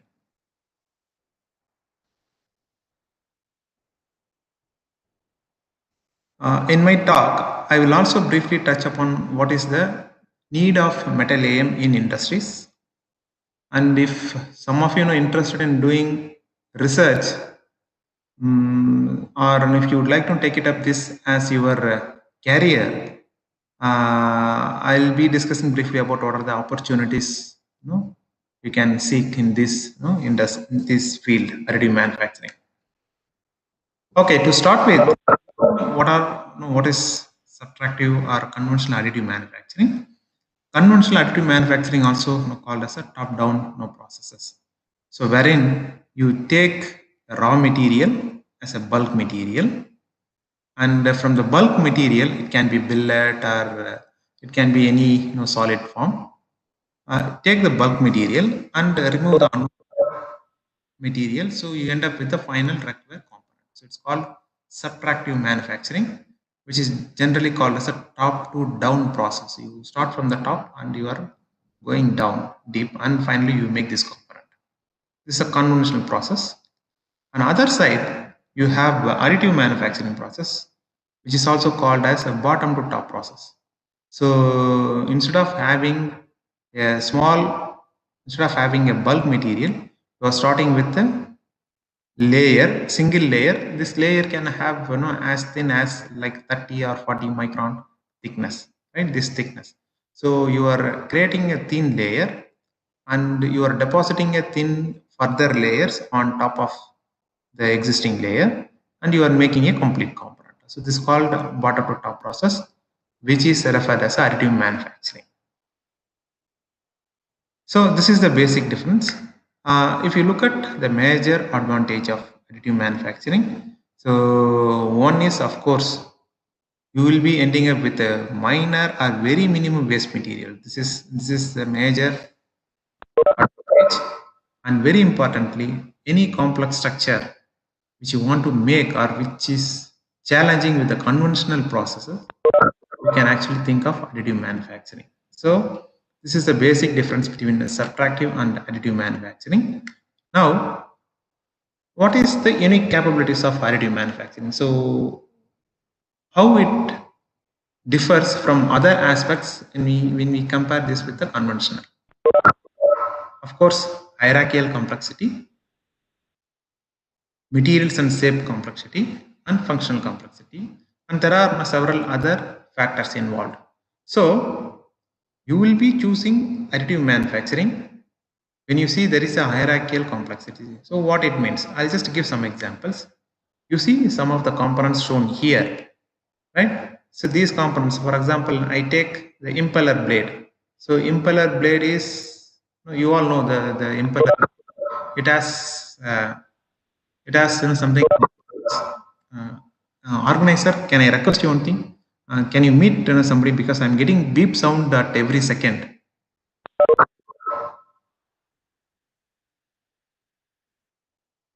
I don't know actually from where this sound is coming. So at every moment, this sound, beep sound.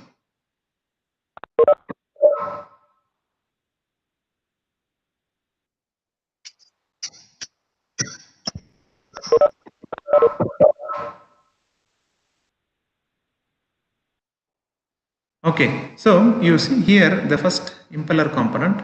If it is conventionally processed, you will not be able to have kind of fins that you have inside, and this is very difficult to manufacture by conventional processes. This is required basically. So your application requires to have such complex interior. So the complexity of the component varies from top to core. That's what you call hierarchical complexity. So making a hierarchical complexity by conventional process is very difficult. So you need to know, you need to go for additive manufacturing. For example, on the extreme right side, you take, so this is the die which is used to make a very complex component. So generally in die, you need to maintain the uniform cooling all across the die. So that so you attain with the uniform microstructure. Because cooling rate is what determines the uniform microstructure. So that is possible only if you design your cooling channels accordingly. So here you have cooling channels. These cooling channels is very difficult to manufacture by conventional process. So then you can actually plan with additive manufacturing to have such a conventional, such a complex cooling channel. So similarly, you see biomedical components and some other structures which you find very difficult to manufacture by conventional process. So all these things you can put under hierarchical complexity, materials and shape complexity, and functional complexity, which you cannot manufacture by the conventional processes. And next, there are actually some case studies. So, for example, I'll just run this video. So let me know if you are able to actually listen to this video. Are you able to listen to this video? Hello. Yes, sir. Sir. Okay.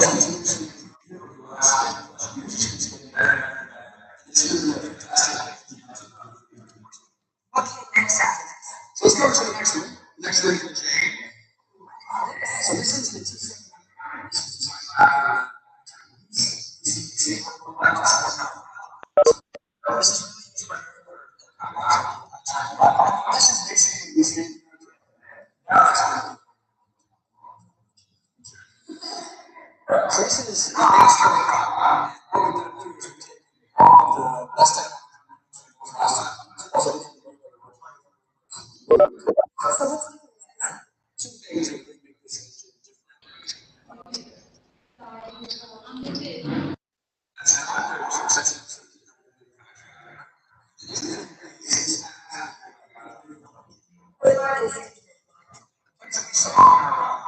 basically they all have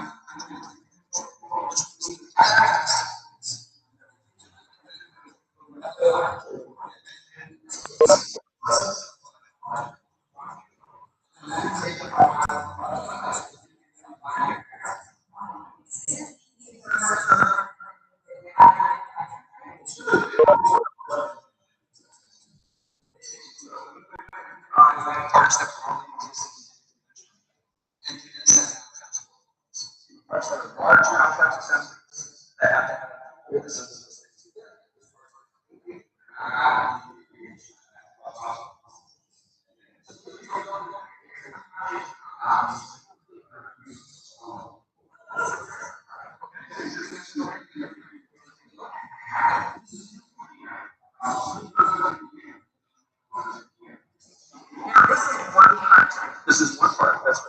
How many parts? So normally this would be 300. 300 parts. That's right. So this is.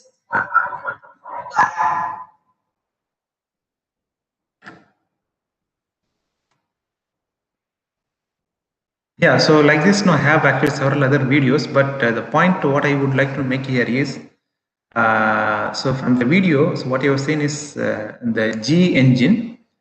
So G basically it's a commercial engine. They adopted additive manufacturing basically to minimize the number of components involved in the engine. So they by adopting or by selecting an additive manufacturing process, the number of components used in the engine decreased from 855 to few tens, less than 20 components. Particularly if you take one component, that is a fuel pump, that decreased from almost 300 to 1. So you minimized the number of components, smaller components required to make one component is decreased considerably, and that is possible only with additive manufacturing. So with the conventional, so we have some limitations. Say for example, if any complexity that you see in a component, so it is either we don't manufacture by using conventional process, or we disintegrate that complex component into multiple components, and we make finally then assemble to get desired property. So by adopting additive manufacturing, so we make the complex component by minimizing the number of small components into one component. So that's the takeaway. Similarly, there are actually several other applications wherein you can see, so these additive manufacturing technologies being used in aerospace industries. Similarly, it is used in biomedical industries and sports industries and several other industries. Now, if you take other examples, you see in this slide, so you have actually Aston Martin's DB7 Skyfall. So this is used in this movie. So Skyfall movie, this car is essentially printed with additive manufacturing. It's a metal printed car. What you are seeing, they printed this car, and they crashed this car to get the sound, actually metallic crashing sound. They recorded that and they used this in movie. So this is basically 3D printed car. And the second image, what you are seeing is a 3D printed house. So now you see, people are actually adapted using this 3D printing to build a house. And even this is being used in sports industry. So what you are seeing in the shoe, it is a 3D printed shoe by Nike. If you go to any mart, so what you get is either fixed sizes, either let's say 10 or 12 or 11, like fixed size of shoe, but actually your size may be between 10 to 11. So they make shoes customized the customer's requirement by using 3D printing. Very importantly, what you are seeing in the bottom, it is the use of 3D printing in biomedical industries. So particularly actually mitigate the cancer. So what you're saying is the bone actually affected with the cancer. So they remove the bone, cancer affected bones, and they refill with additive manufacturing. So if you take Australian research university, so Professor Peter Chung, so actually he actually set up one additive manufacturing lab right next to the operation theater. So they treat the cancer affected people. Basically, they remove the cancer affected bone. They bring the bone immediately next door, wherein they have this 3D metal printing facility. They get the affected bone filled with the metal bones, and they go back and fit with the human body. So this all one of several applications. And these days this technology is being used in semiconductor industries as well. So when you make small chips, MEMS, all those things by using additive metal additive manufacturing. So so this is about actually metal additive manufacturing and some applications. Now the next question is, so when do you use additive manufacturing? So on what basis we select additive manufacturing? For example, conventionally, so you will be making one component. So should I actually switch from conventional to additive manufacturing? So on what basis I should switch? I take one example. So if this is the component, this is a very complex component. What you are seeing, if you want to actually make such a complex component, of course, in a conventional method, you need to have at least a 5-axis machine or 6-axis. With the 5-axis and a 6-axis, you should be able to make it. But again, it is kind of not conventional. But in additive, this makes life makes very easy. See, you have this component, you just design this component and convert this into STL file, and just you print what you get is. So what you design or what you actually design using CAD is what you are going to get. This is a 3D printed component from our lab. So what you see is what you are getting. What you see in CAD is exactly what you are getting. So now I have another component which is conventionally manufactured. Say for example, this bolt and nut. Now should I actually go for printing this component by using additive manufacturing? So certainly not, because these kind of components, it's already well established. We have something robust technology available to make such a bolt or very simple component. So this component can be manufactured by conventional process itself. So wherein the cost of the component end up with few rupees. So if you adopt making this bolt and nut through additive manufacturing, we end up with a huge cost. So and we may not be able to meet the mechanical properties of the material as well. So we choose additive manufacturing process based on these 3 criteria. Number 1, what is the value that is added by this process, that is additive manufacturing process? So is it anything that is really adding any value? Then functionality. So is it adding any functionality? And manufacturability. So if it satisfies these 3 primary conditions, then you can actually go for additive manufacturing.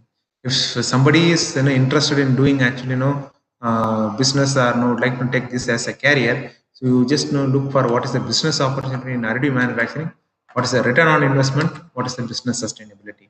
So based on these factors or parameters, you can choose whether you really need to switch from conventional to additive manufacturing, or if it is a new process or new component, whether you need additive manufacturing processes. So now I'll give some examples or cases. So you see, this is the impeller which is processed by a additive manufacturing process, and the other impeller, what you're seeing on the right side image, is processed by the conventional. So conventional, there are like you have the investment casting or slip casting. So by using that process, conventional process, one can manufacture. Now this impeller can be manufactured by additive manufacturing by adding some value to the component, right? So this is the case study. So they actually shifted from conventional to additive manufacturing by considering that having different design. You see here they introduced some new features so that its thermal properties altered.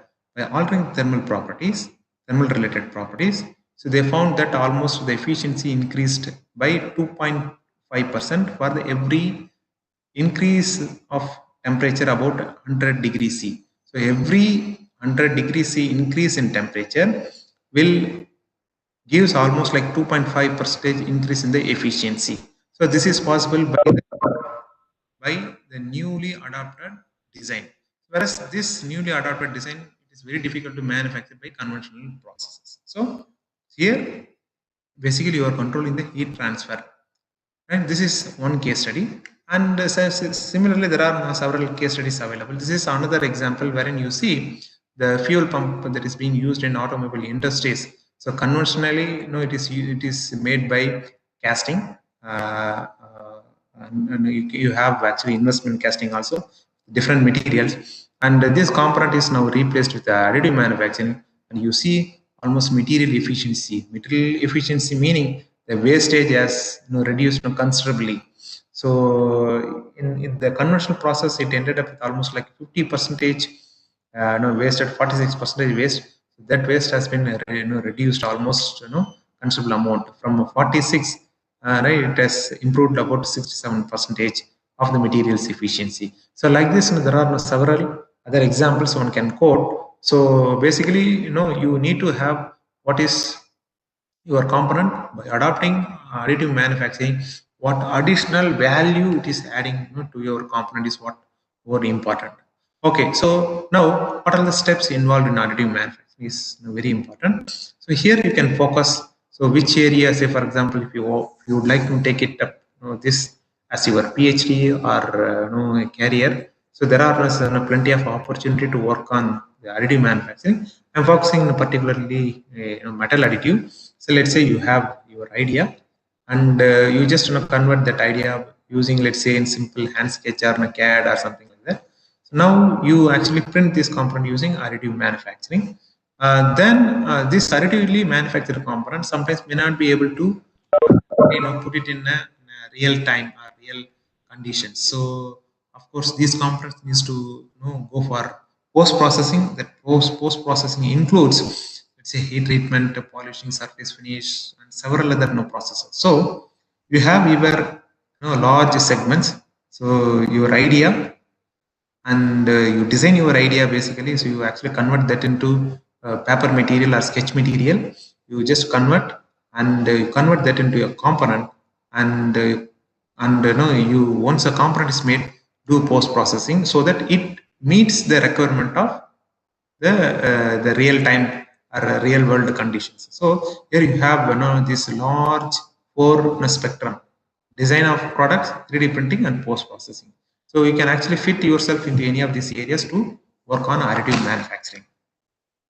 So this is what actually I'm elaborating. So what is mostly done in research in additive manufacturing? It is basically in this area. So building, so wherein melting and solidification is taking place. So melting and solidification is what determines the mechanical property of the material, because that determines the structure, microstructure, in turn determines the mechanical properties. And people also work on post heat treatment extensively to meet the requirement.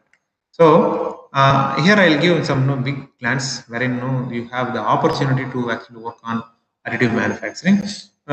So most of the additive manufacturing these days, you see the advanced additive manufacturing, they use either laser as a heat source or electron beam as a heat source.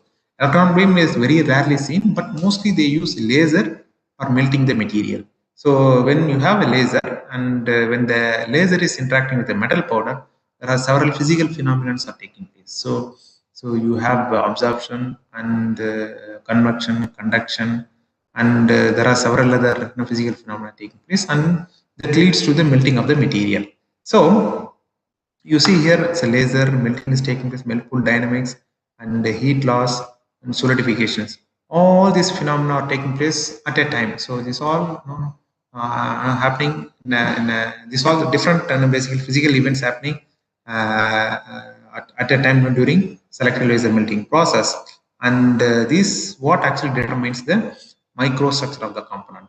So that microstructure is what determines the mechanical property of the components. When I say mechanical properties, so how your component actually deforms. So basically stiffness related and strength related. So strength, of course, whether your component is subject to fatigue or it is a simple static loading conditions.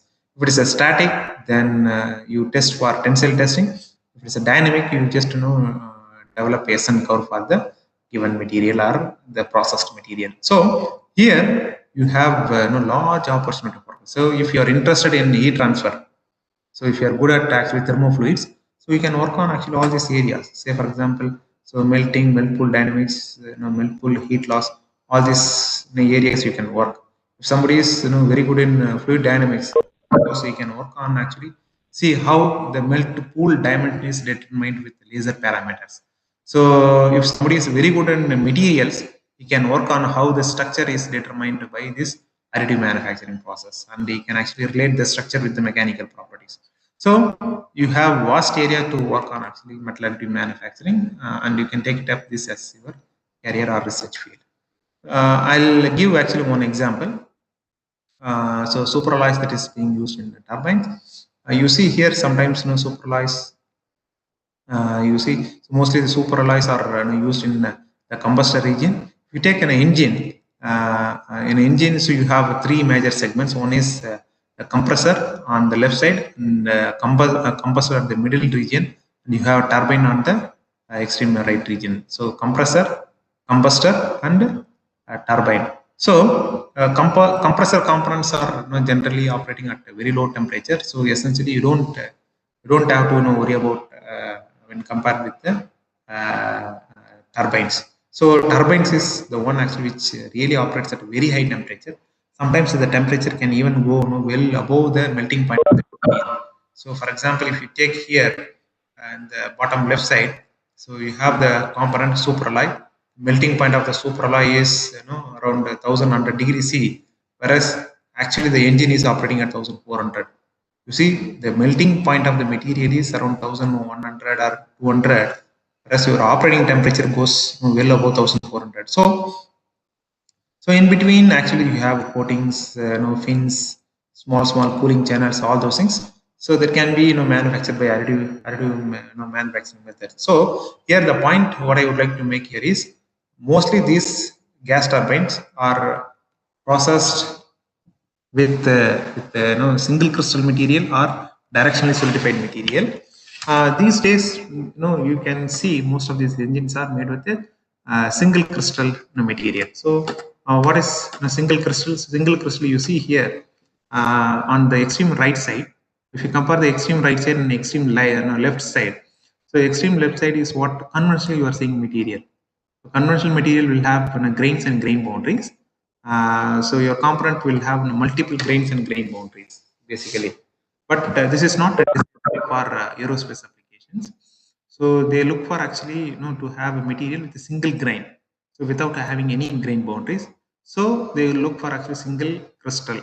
So the entire component is made with a single crystal without having any grain boundary. So this is what these days it is preferred. And some engines it can have directionally solidified structures. That's what seen in the middle image. You see all the grains are directionally solidified. They have axis with respect to the vertical directions. All grains are actually elongated in the vertical direction. So if you look at on the left side plot, so your takeoff temperature TET with different engines with time. You see the later time. So they actually started using the single crystal with the thermal barrier coating. So single crystal material is what generally preferred, or directionally solidified materials also preferred. You see directionally solidified cast is also being used. So if you look at the creep is the property, high temperature properties generally used to determine the high temperature property of the material. So both monocrystal, there is a single crystal, and columnar showed a better property than conventional. Now the challenge is how do you make these components with the additive manufacturing process? How one can make this components additive manufacturing process? That is the challenging. So see, so this is the blade component which is printed at IIT Palakkad. If you look at the microstructure of this blade, this is a representing structure. So it will have different structure at different axis. You see, at a different blade, it will have different axis. But this is not desirable for high temperature applications. So what is desirable? It should have a single crystal, or all grains should be oriented in vertically up. So how do you make it? There are two methods to make it. One is by heat treatment method, and other one is by controlling the laser parameters while processing itself. So by heat treatment and also by controlling the laser process. So what is heat treatment process? So heat treatment method,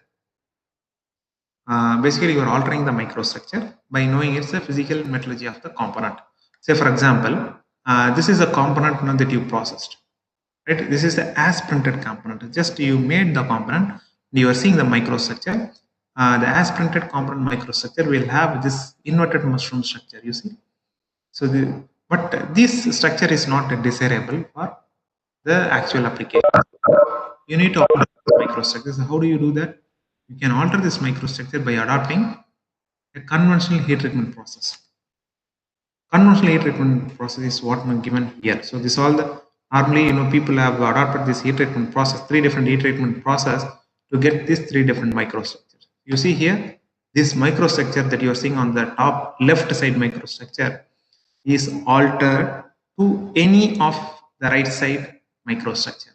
So right side, if you look at the right side microstructure, the first microstructure which is represented A, and other extreme right side microstructure which is represented the HSA. So the both are actually generally not applicable or used. So because they are crystal or grain size are oriented in random. But what is generally preferred is the directionally solidified, like what you are seeing in the middle. Okay, so this is possible by actually adopting a suitable heat treatment, like once a component is printed, so you actually heat the material to 980 degrees C and keep the material at 1.5 hours, 1.5 hours.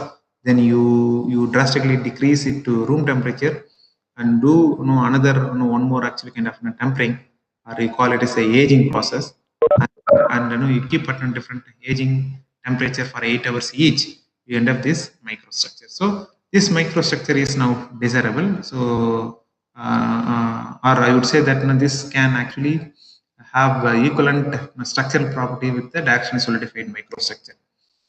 So there is another way by which one can actually get a similar kind of microstructure, and that is by optimizing the energy density while processing itself. So laser scanning, so you have actually laser, and the powder bed is fixed like this, and while processing, this laser comes and interacts. When it interacts, it leaves the melt pool. You see, this is called melt pool. It leaves the melt pool, and this melt pool is what determines. Melt pool is based on what is the laser properties. So what is the wattage that you use, what is the area that you are focusing on, all those things that determines the melt pool dimension. So one can actually alter the thermal cycling of the laser, like what you're seeing. So you can have something like a thermal cycle A, thermal cycle B, thermal cycle C, different this sort of thermal cycling effect to get a desired properties. So again, so this is one such example wherein actually you can control the microstructure by controlling the heat input. So GG is there is something related to the so number of grains, number of grains that is nucleated when the material is actually getting solidified. So the GG parameters what actually determines the structure. So in this plot, if you look at the extremely right side images, this all simulated by using Abacus. One can actually simulate the microstructure. Basically, you see you have less nucleation density and high nucleation density. So if you have a component with a less nucleation density, you end up with the structure wherein so directionally kind of solidified. When you have more nucleation density, so you end up with a very fine microstructure, so which are actually populated in all 3 directions. So these structures are strongly depends on what is the thermal temperature gradient and the solidification rate. So how fast actually you are bringing the melt pool to the room temperature, and what is the temperature gradient that you set. Say whether your build platform is kept at high temperature or relatively room temperature or low temperature. So your G by R ratio is called G by R ratio. Your G by R ratio is what actually determines the structure. So for example, if I want to have very fine structure, so that actually comes under this domain, I can choose my thermal gradient and solidification rate accordingly, no, I can end up finally with a fine structure. You see here, this is the structure from one scan. You see very fine structure at the boundaries. So which means that all these boundaries will have thermal gradients G by R ratio corresponding to this region, right? And that will satisfy this GG condition as well. So one can even actually simulate the microstructure by using what kind of scanning strategy that you use. So scanning strategy that includes what is the laser parameter and heat density that you use while processing. This is well actually controlled by controlling the scanning strategy. So this print, all this print is taking place with scanning at every layer. Every layer, so when the laser powder, when the powder is deposited, laser comes and it scans the predetermined area. So that predetermined area is scanned by the laser vectors, and that determines the property. Say for example, if you choose this laser scanning strategy, you end up with this sort of microstructure. One is across and along the laser axis, you end up with a kind of fine microstructure. If you use different scanning strategy, you end up with a different microstructure. See, this all actually different scanning strategy. This all from the original components. Now you can actually even simulate this microstructure by using Abacus or any other desirable tools to compare these structures. Now coming back to this is a component. This is being printed, and we wanted to have something like directionally solidified structure, right? So which is having some texture effects, called texture effect, microstructural texture effect. So you see, so you basically you have two different components. One is processed with controlled controlled scanning strategy. Other one is processed with without actually controlling the scanning strategy. You see, once the component is processed, you section it. This is what you are seeing, the section of this component. Once you section and look at, it's a microstructural orientation. And the microstructure oriented to what direction? So that's what very important. And if you look at here in the first case, so most of the microstructures are actually in oriented towards 001 directions, which is the build direction. Whereas in the second case, the microstructure is oriented in all three directions randomly. So what is important here is, if you want to have the material and its grain structure oriented in one directions, you can actually effectively control that by scanning strategy as well. So so these are the different scanning strategies one can actually have. What is other very important parameters that to consider is, with the different scanning strategy, you see here the texture coefficient is increasing. Texture coefficient can be identified by using X-ray diffraction analysis. You put your component in X-ray diffraction analysis, and you see this is all the first intensity peak, strong intensity peak that comes from the solid solution or the matrix. You have the next intensity peak is 002. The first intensity peak is 111, then you have 002 and 022, right? And this is from the powder. And once if you do the controlled parameter, you see the first intensity is not 111, and here it is 002. So if you take the texture coefficient, so it will have something like controlled one will have something like positive effect.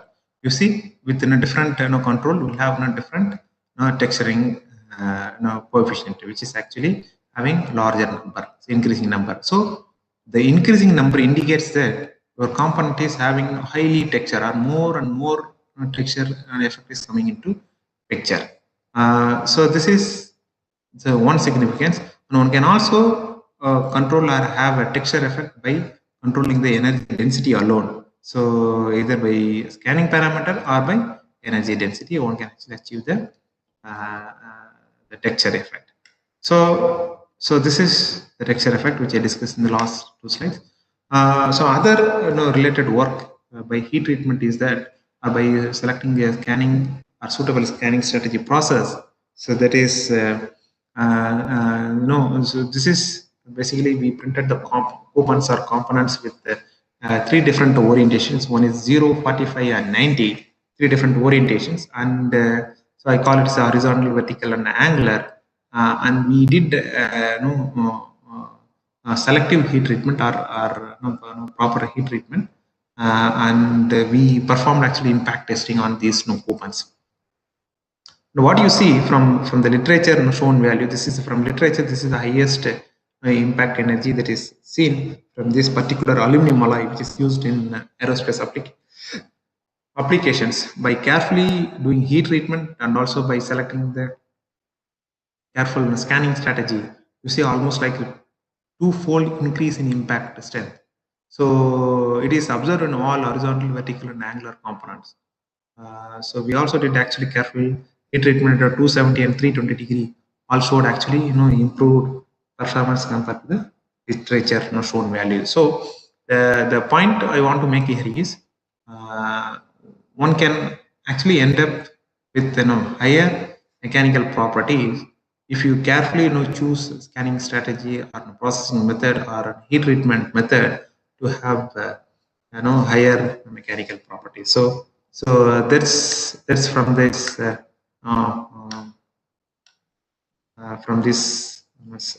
takeaway from this slide. And if somebody is interested, actually you can even do microstructural simulations, or for example, so you use laser based source, and what happens when the laser comes and interacts, and you can actually fix, you can set the desirable boundary conditions, and you can use some of the basic equations and to find what is the melt pool dimensions. So you can actually end up getting different melt pool dimensions or even microstructure. So by using the proper boundary conditions. So basically, if you look at so what is the major governing equations, or what is being considered as a surface tension. So that the surface tension is what actually considering the momentum conservation equations. So surface tension and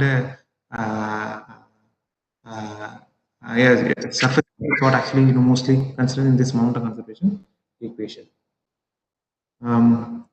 Then so these are some of the melt pool actually boundaries, which is actually predicted and measured by our group here. So you see these are the very beautifully captured microstructures.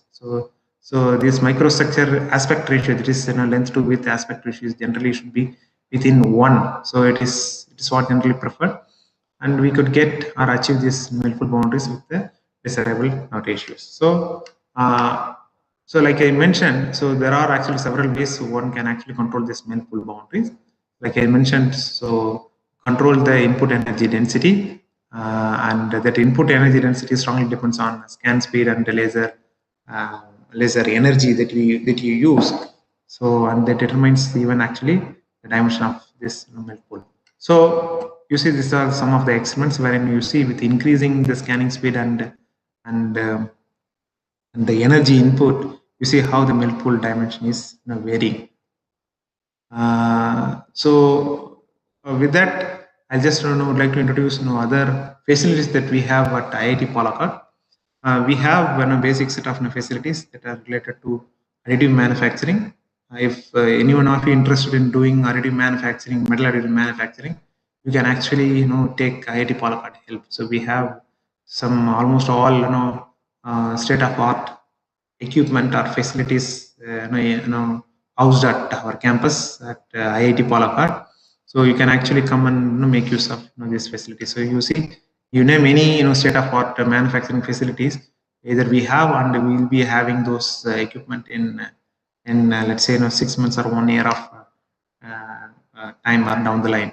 So these are some of the components actually printed using our 3D metal printing facilities. So if you have any questions, I can take it up.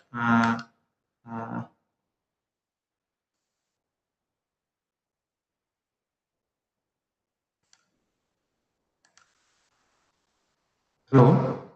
So if you have any questions, I can take it up. So I have a couple of more slides. I can come to that slides after having question and answer session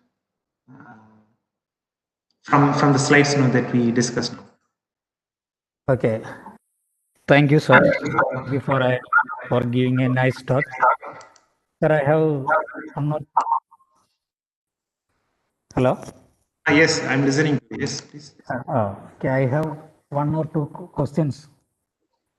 So while doing this additive manufacturing process, how you are optimizing the external parameters which you are used for this purpose, means making this additive manufacturing techniques? Is there any procedure to optimize the external parameters, sir? Yes, optimizing is like, you have several other parameters to optimize.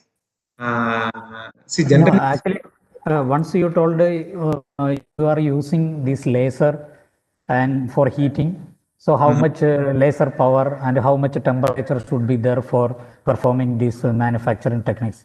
How we will come to know that conclusions for yeah. optimizing?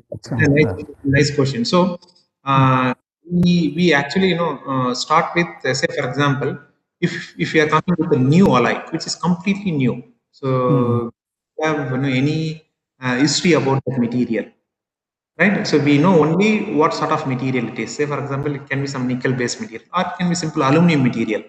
Okay, so we do not know except its melting point. So we don't have any other things. So what we need to know, we need to know some basics about the physical metallurgy of this particular material.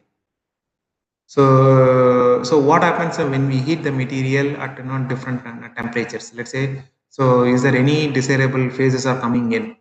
I'll give one example. So inconel is the one of the super alloys. Inconel 718, alloy 718, super alloys. So there we are very particular, not to actually go beyond certain temperature, because if I go beyond the temperatures, I end up with a lavish phase, which is very hard and brittle phase. So definitely my component will crack while solidification. So I should definitely not go to that temperature. So first I should know some basic physical metallurgy about the particular material. Then what I do with that, I'll just start making my coupons. These are the standard coupons, to measure the density of the component. It's called a density coupons. So that is the first step. I have new material.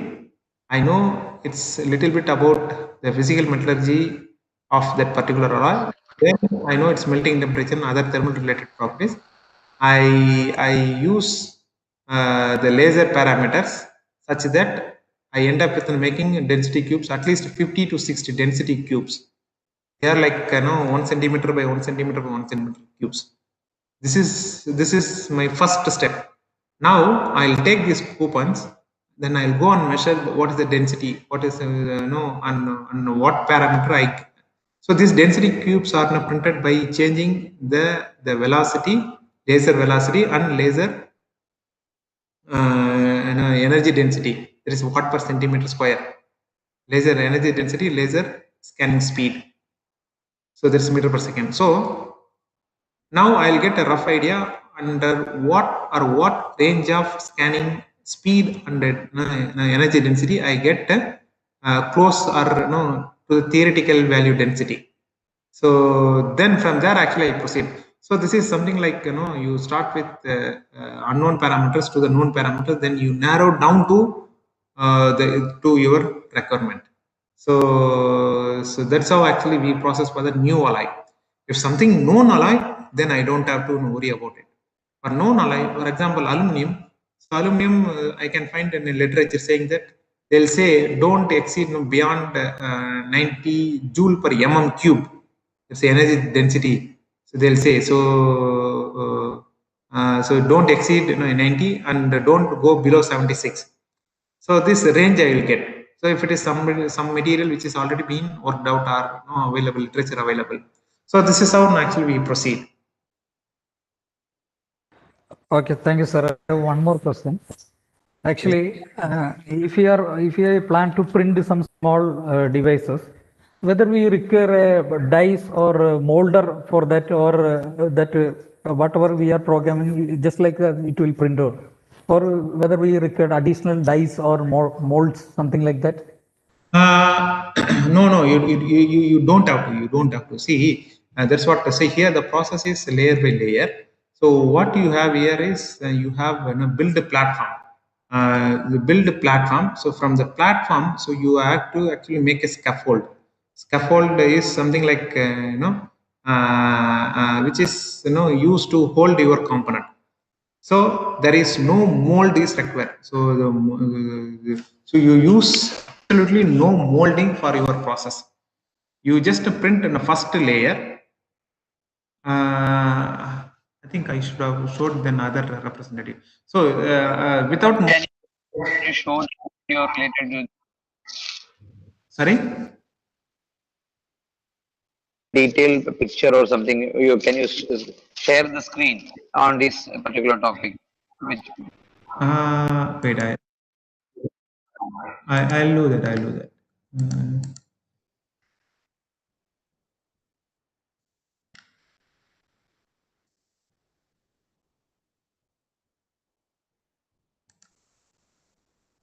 Can you hold on for a second?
Sir, it's not a problem. You can send later on also. We will share through Google Classroom. You can just discuss. It's not a problem, sir. No. I'm almost done. You see, are you able to see my screen now? Yeah, sir. It's visible. Okay. Okay. See, now this is one of the engine component basically. Okay, it's one of the engine component, and this component is printed without having any mold. You see, what you are seeing is it's a base plate. Okay, it's a base plate, and whatever you are seeing, this all some porous structure. This all called scaffold. It's called scaffold basically. So you print a component layer by layer, one layer by layer, without having any mold. So wherever you see, there is a tapper. So when you have a tapper, you need to basically support that tapper. Otherwise, it will fall down. So that the tapper also now made from the same material.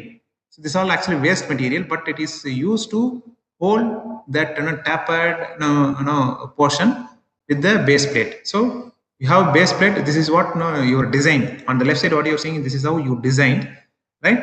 So basically, you need to do some few runs of analysis. So you design and you give a scaffold. Then it will run and it will say yes, your design is good. Otherwise, it will say that so somewhere it is going to collapse. Wherever it is going to collapse, you just give the supporting structure. Right? You design supporting structure and give support, and you end up with this kind of print. Then you remove all this porous kind of structure. Then you end up this component. Okay, this is the another application wherein you can see this component is made. So no mold is used. Sir, actually, you have shown one instrument DMS. Actually, we are not familiarized with that instrument. Can you tell a few words about that instrument? What is the uses of that instrument? So just in few words. Thank you. Right, sir. DMLS, it is called direct. See, this also like we use solidification process. Direct metal laser sintering. It's called DMLS, direct metal laser sintering. Either we use lasers to completely melt the material. See here, the raw material is powder, sir. Here the raw material is not solid. Raw material is powder. We fit actually powder. We load the bed with the powder, and every layer we actually spread the powder to the platform and we melt it. Okay, so DMLS is a process in which you don't completely melt the alloy powder. You just melt the skin of the powder so that one powder will get attached with another powder. This process is called sintering process. One powder will get attached with another powder. So that is because of you are only melting the skin of the powder. So you get completely consolidated. So it's called actually sintered component. It's called direct melt laser sintering. So people also call us powder bed fusion or SLS, selective laser melting. That's also same. So in selective laser melting, you will be completely melting the material. Instead of only skin melting, you will be completely melting material. So only this is the difference between these two terms: SLS, selective laser melting, DMLS, direct metal laser sintering. This is difference. Okay, thank you, sir. It's a very nice and informative session. Now the session is open for the audience.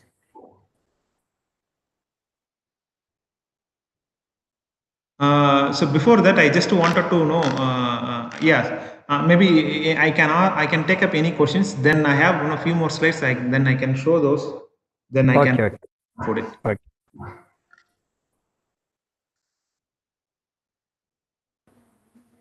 Sir, I think there is no other questions. You can proceed.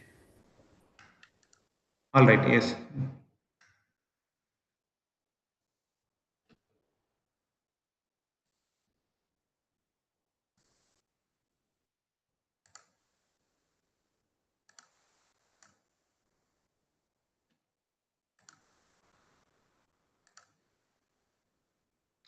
So you are able to see my screen now, right? Yes, sir. Yes, sir. See. Right. Okay.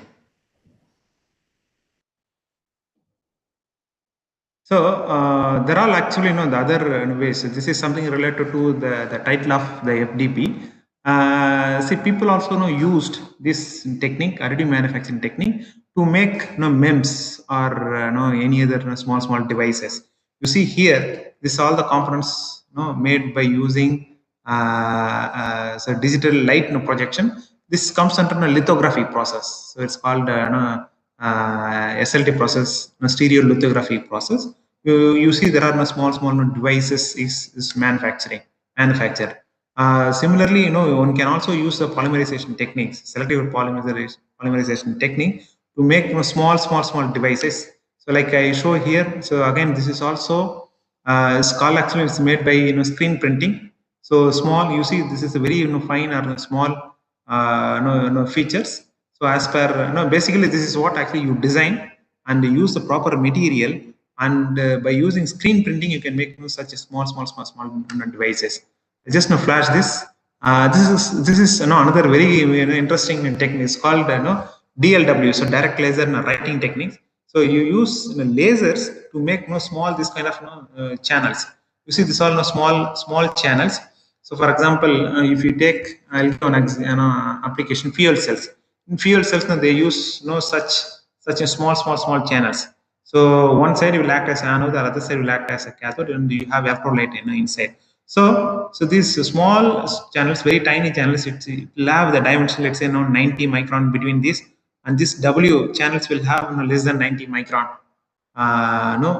It's kind of a trench, like deep. So that is possible by using direct laser writing. This also comes under like additive manufacturing technology. So like this, one can have different components printing by this additive manufacturing technology. You see here. So here also this is the small devices, right? So MEMS or chips, it is manufactured by using this FDM process. FDM is fused deposition methods, wherein you have a nozzle. So this is, you have a nozzle and you have wire. So this wire is the material of your own interest. So which is generally available in a filament type. So you send the filament. This nozzle will have heating setup inside, inbuilt heating setup. It gets melted, and basically then it gets so you have platform like I mentioned. So with the support, it get actually melted and it get deposited. And with these techniques, you can able to make components like what you're seeing on the right side. You see here is a components made of. You see here actual MEM switch is manufactured by this FDM method. Then yes, there are several other actually process. So this is a sheet lamination. So this one is the FDM process.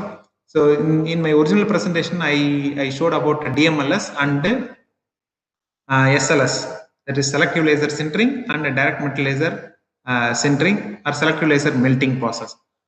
So here you have FDM process and sheet lamination. By sheet lamination also you can make a component. You see what you are doing. So you are actually you have raw material in sheet form. That raw material is coming, and by using laser you are actually cutting the material and leaving that actually the blank material on the surface, and it get consolidated. You see it get consolidated, and finally this goes actually in a scrap. By using this also like an additive process. You are developing the component layer by layer. You end up with this sort of MEMS material. So like this also some kind of the same similar kind of sheet lamination techniques, wherein you just make a small very tiny size. See the size of this component which is processed. This all very few microns. You will not be able to see by naked eye. So you see these are very small, very tiny channels. Maybe in hundreds or less than. It will be like half of our air thickness. Our air thickness vary from 70 to 100 micron. So it is half of our air thickness. You see, the small devices is manufactured by using this additive manufacturing techniques. Same here. Actually, here one can also make such a small devices by using electrochemical deposition.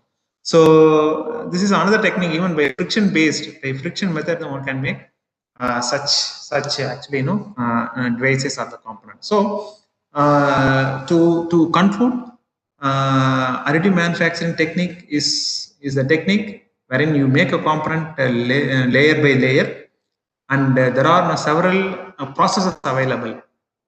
If it is a metallic process, mostly used is direct metal laser sintering or selective laser sintering or selective laser melting, wherein you have laser and the raw material is the powder.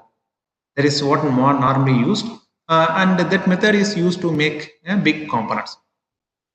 If it is a very small or tiny component, still that is valid. You can use that, but there are several other methods also available. If it is a non-metal, for example, if it is a polymer, you can actually use polymer sheets, and whatever method I just mentioned, it can be used to make the component. So with this, I would like to wind up. If you have any more questions, I can take it up.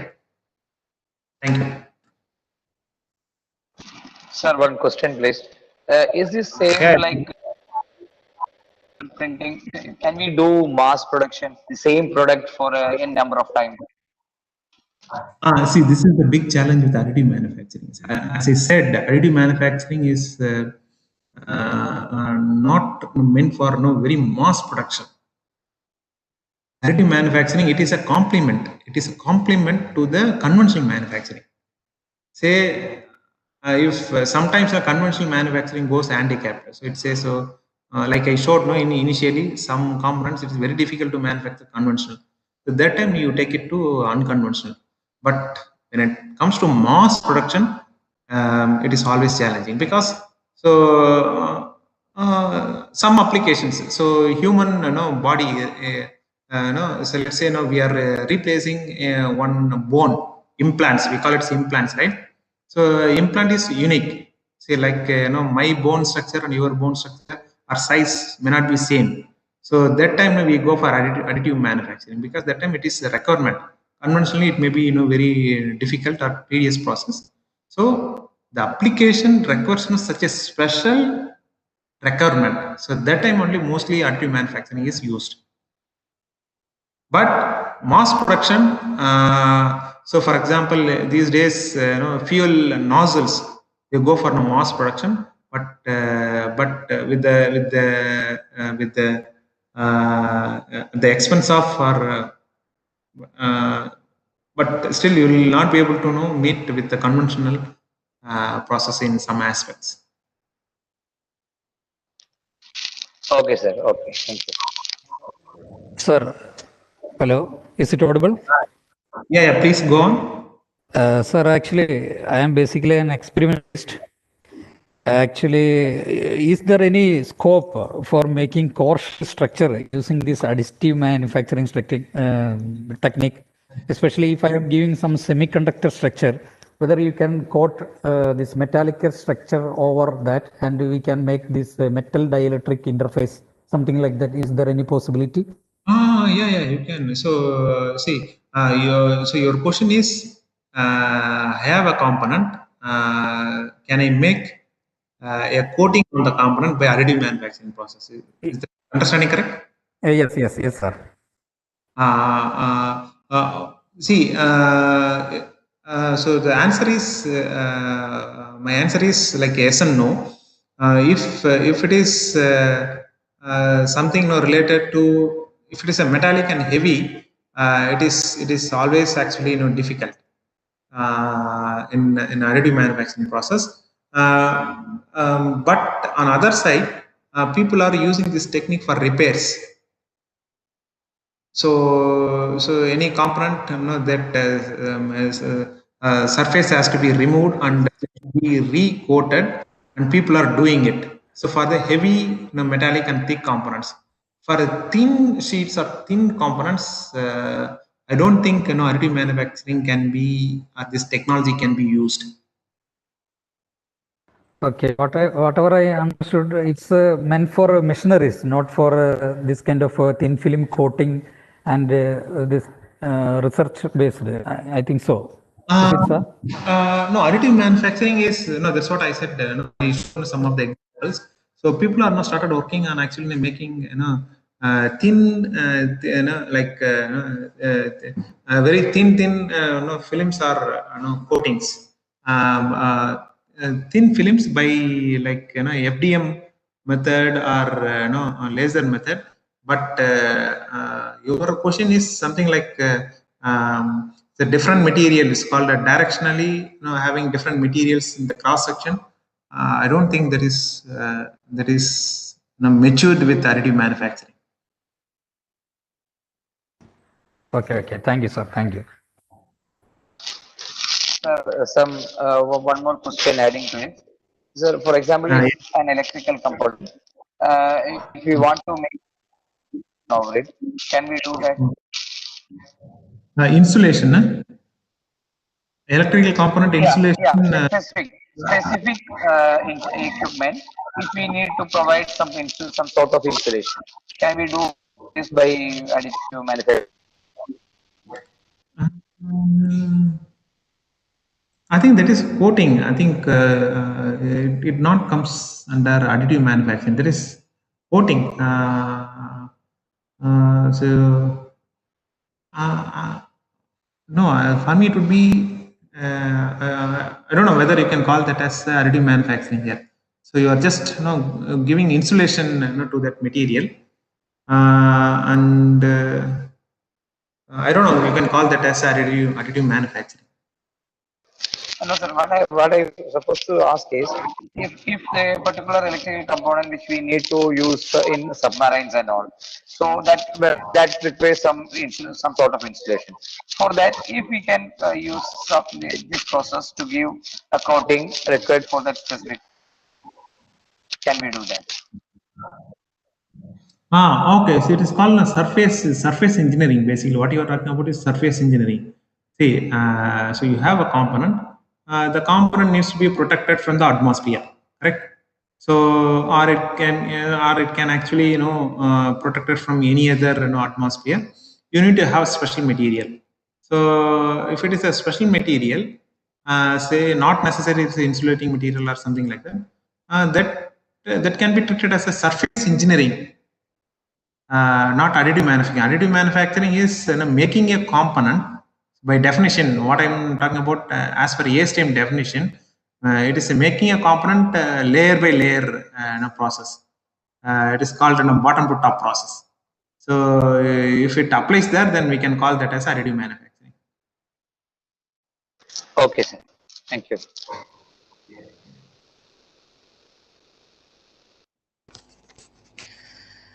Thank you, sir. It was such an engaging and informative session. Many people have benefited listening to you. On behalf of GPTC Perinthalmanna, I would like to thank you, Dr. Keshwan Dhanashegaran, for throwing light on various aspects of additive manufacturing, especially on solid material production and advanced AM technology. Thank you, sir. Okay. We will be back with our next session at 1:45. The Google form for attendance is posted in our chat box. All participants are requested to submit the form without fail. Okay, so I want to thank the Thank organizer you, sir. for inviting me to deliver a talk on additive manufacturing. So thank you. If you have any questions, you can actually, or if you would like to know, make use of IIT facilities, so you can approach us. My mail ID is k7@iitpkd.ac.in. So you please approach us. Please make use of our facilities for your research and your studies. Okay. Thank you, sir. Thank you. We are truly honored by your presence. Participants, please note, Google form for attendance is provided in the chat box. Sir, Keshwan sir, can you The next please give session that? will begin at 1:45. Keshwan sir, can you please give that ID on the chat box, please? Your mail ID.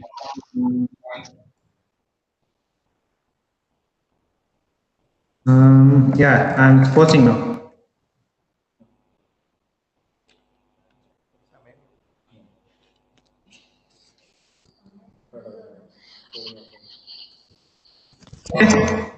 Thank you. Then, if no more questions, I once again thank the organizers and the audience for their patience listening me. Okay, bye.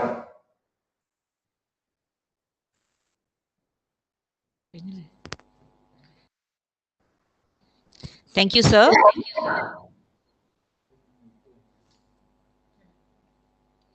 Thank you, sir. Thank you, dear participants. We will join you at 1:45 for our next session on supercapacitors, a promising energy storage by Dr. Subrata Ghosh, an eminent scholar from Department of Minerals, the University of Manchester. Thank you all. Thank you for joining with us.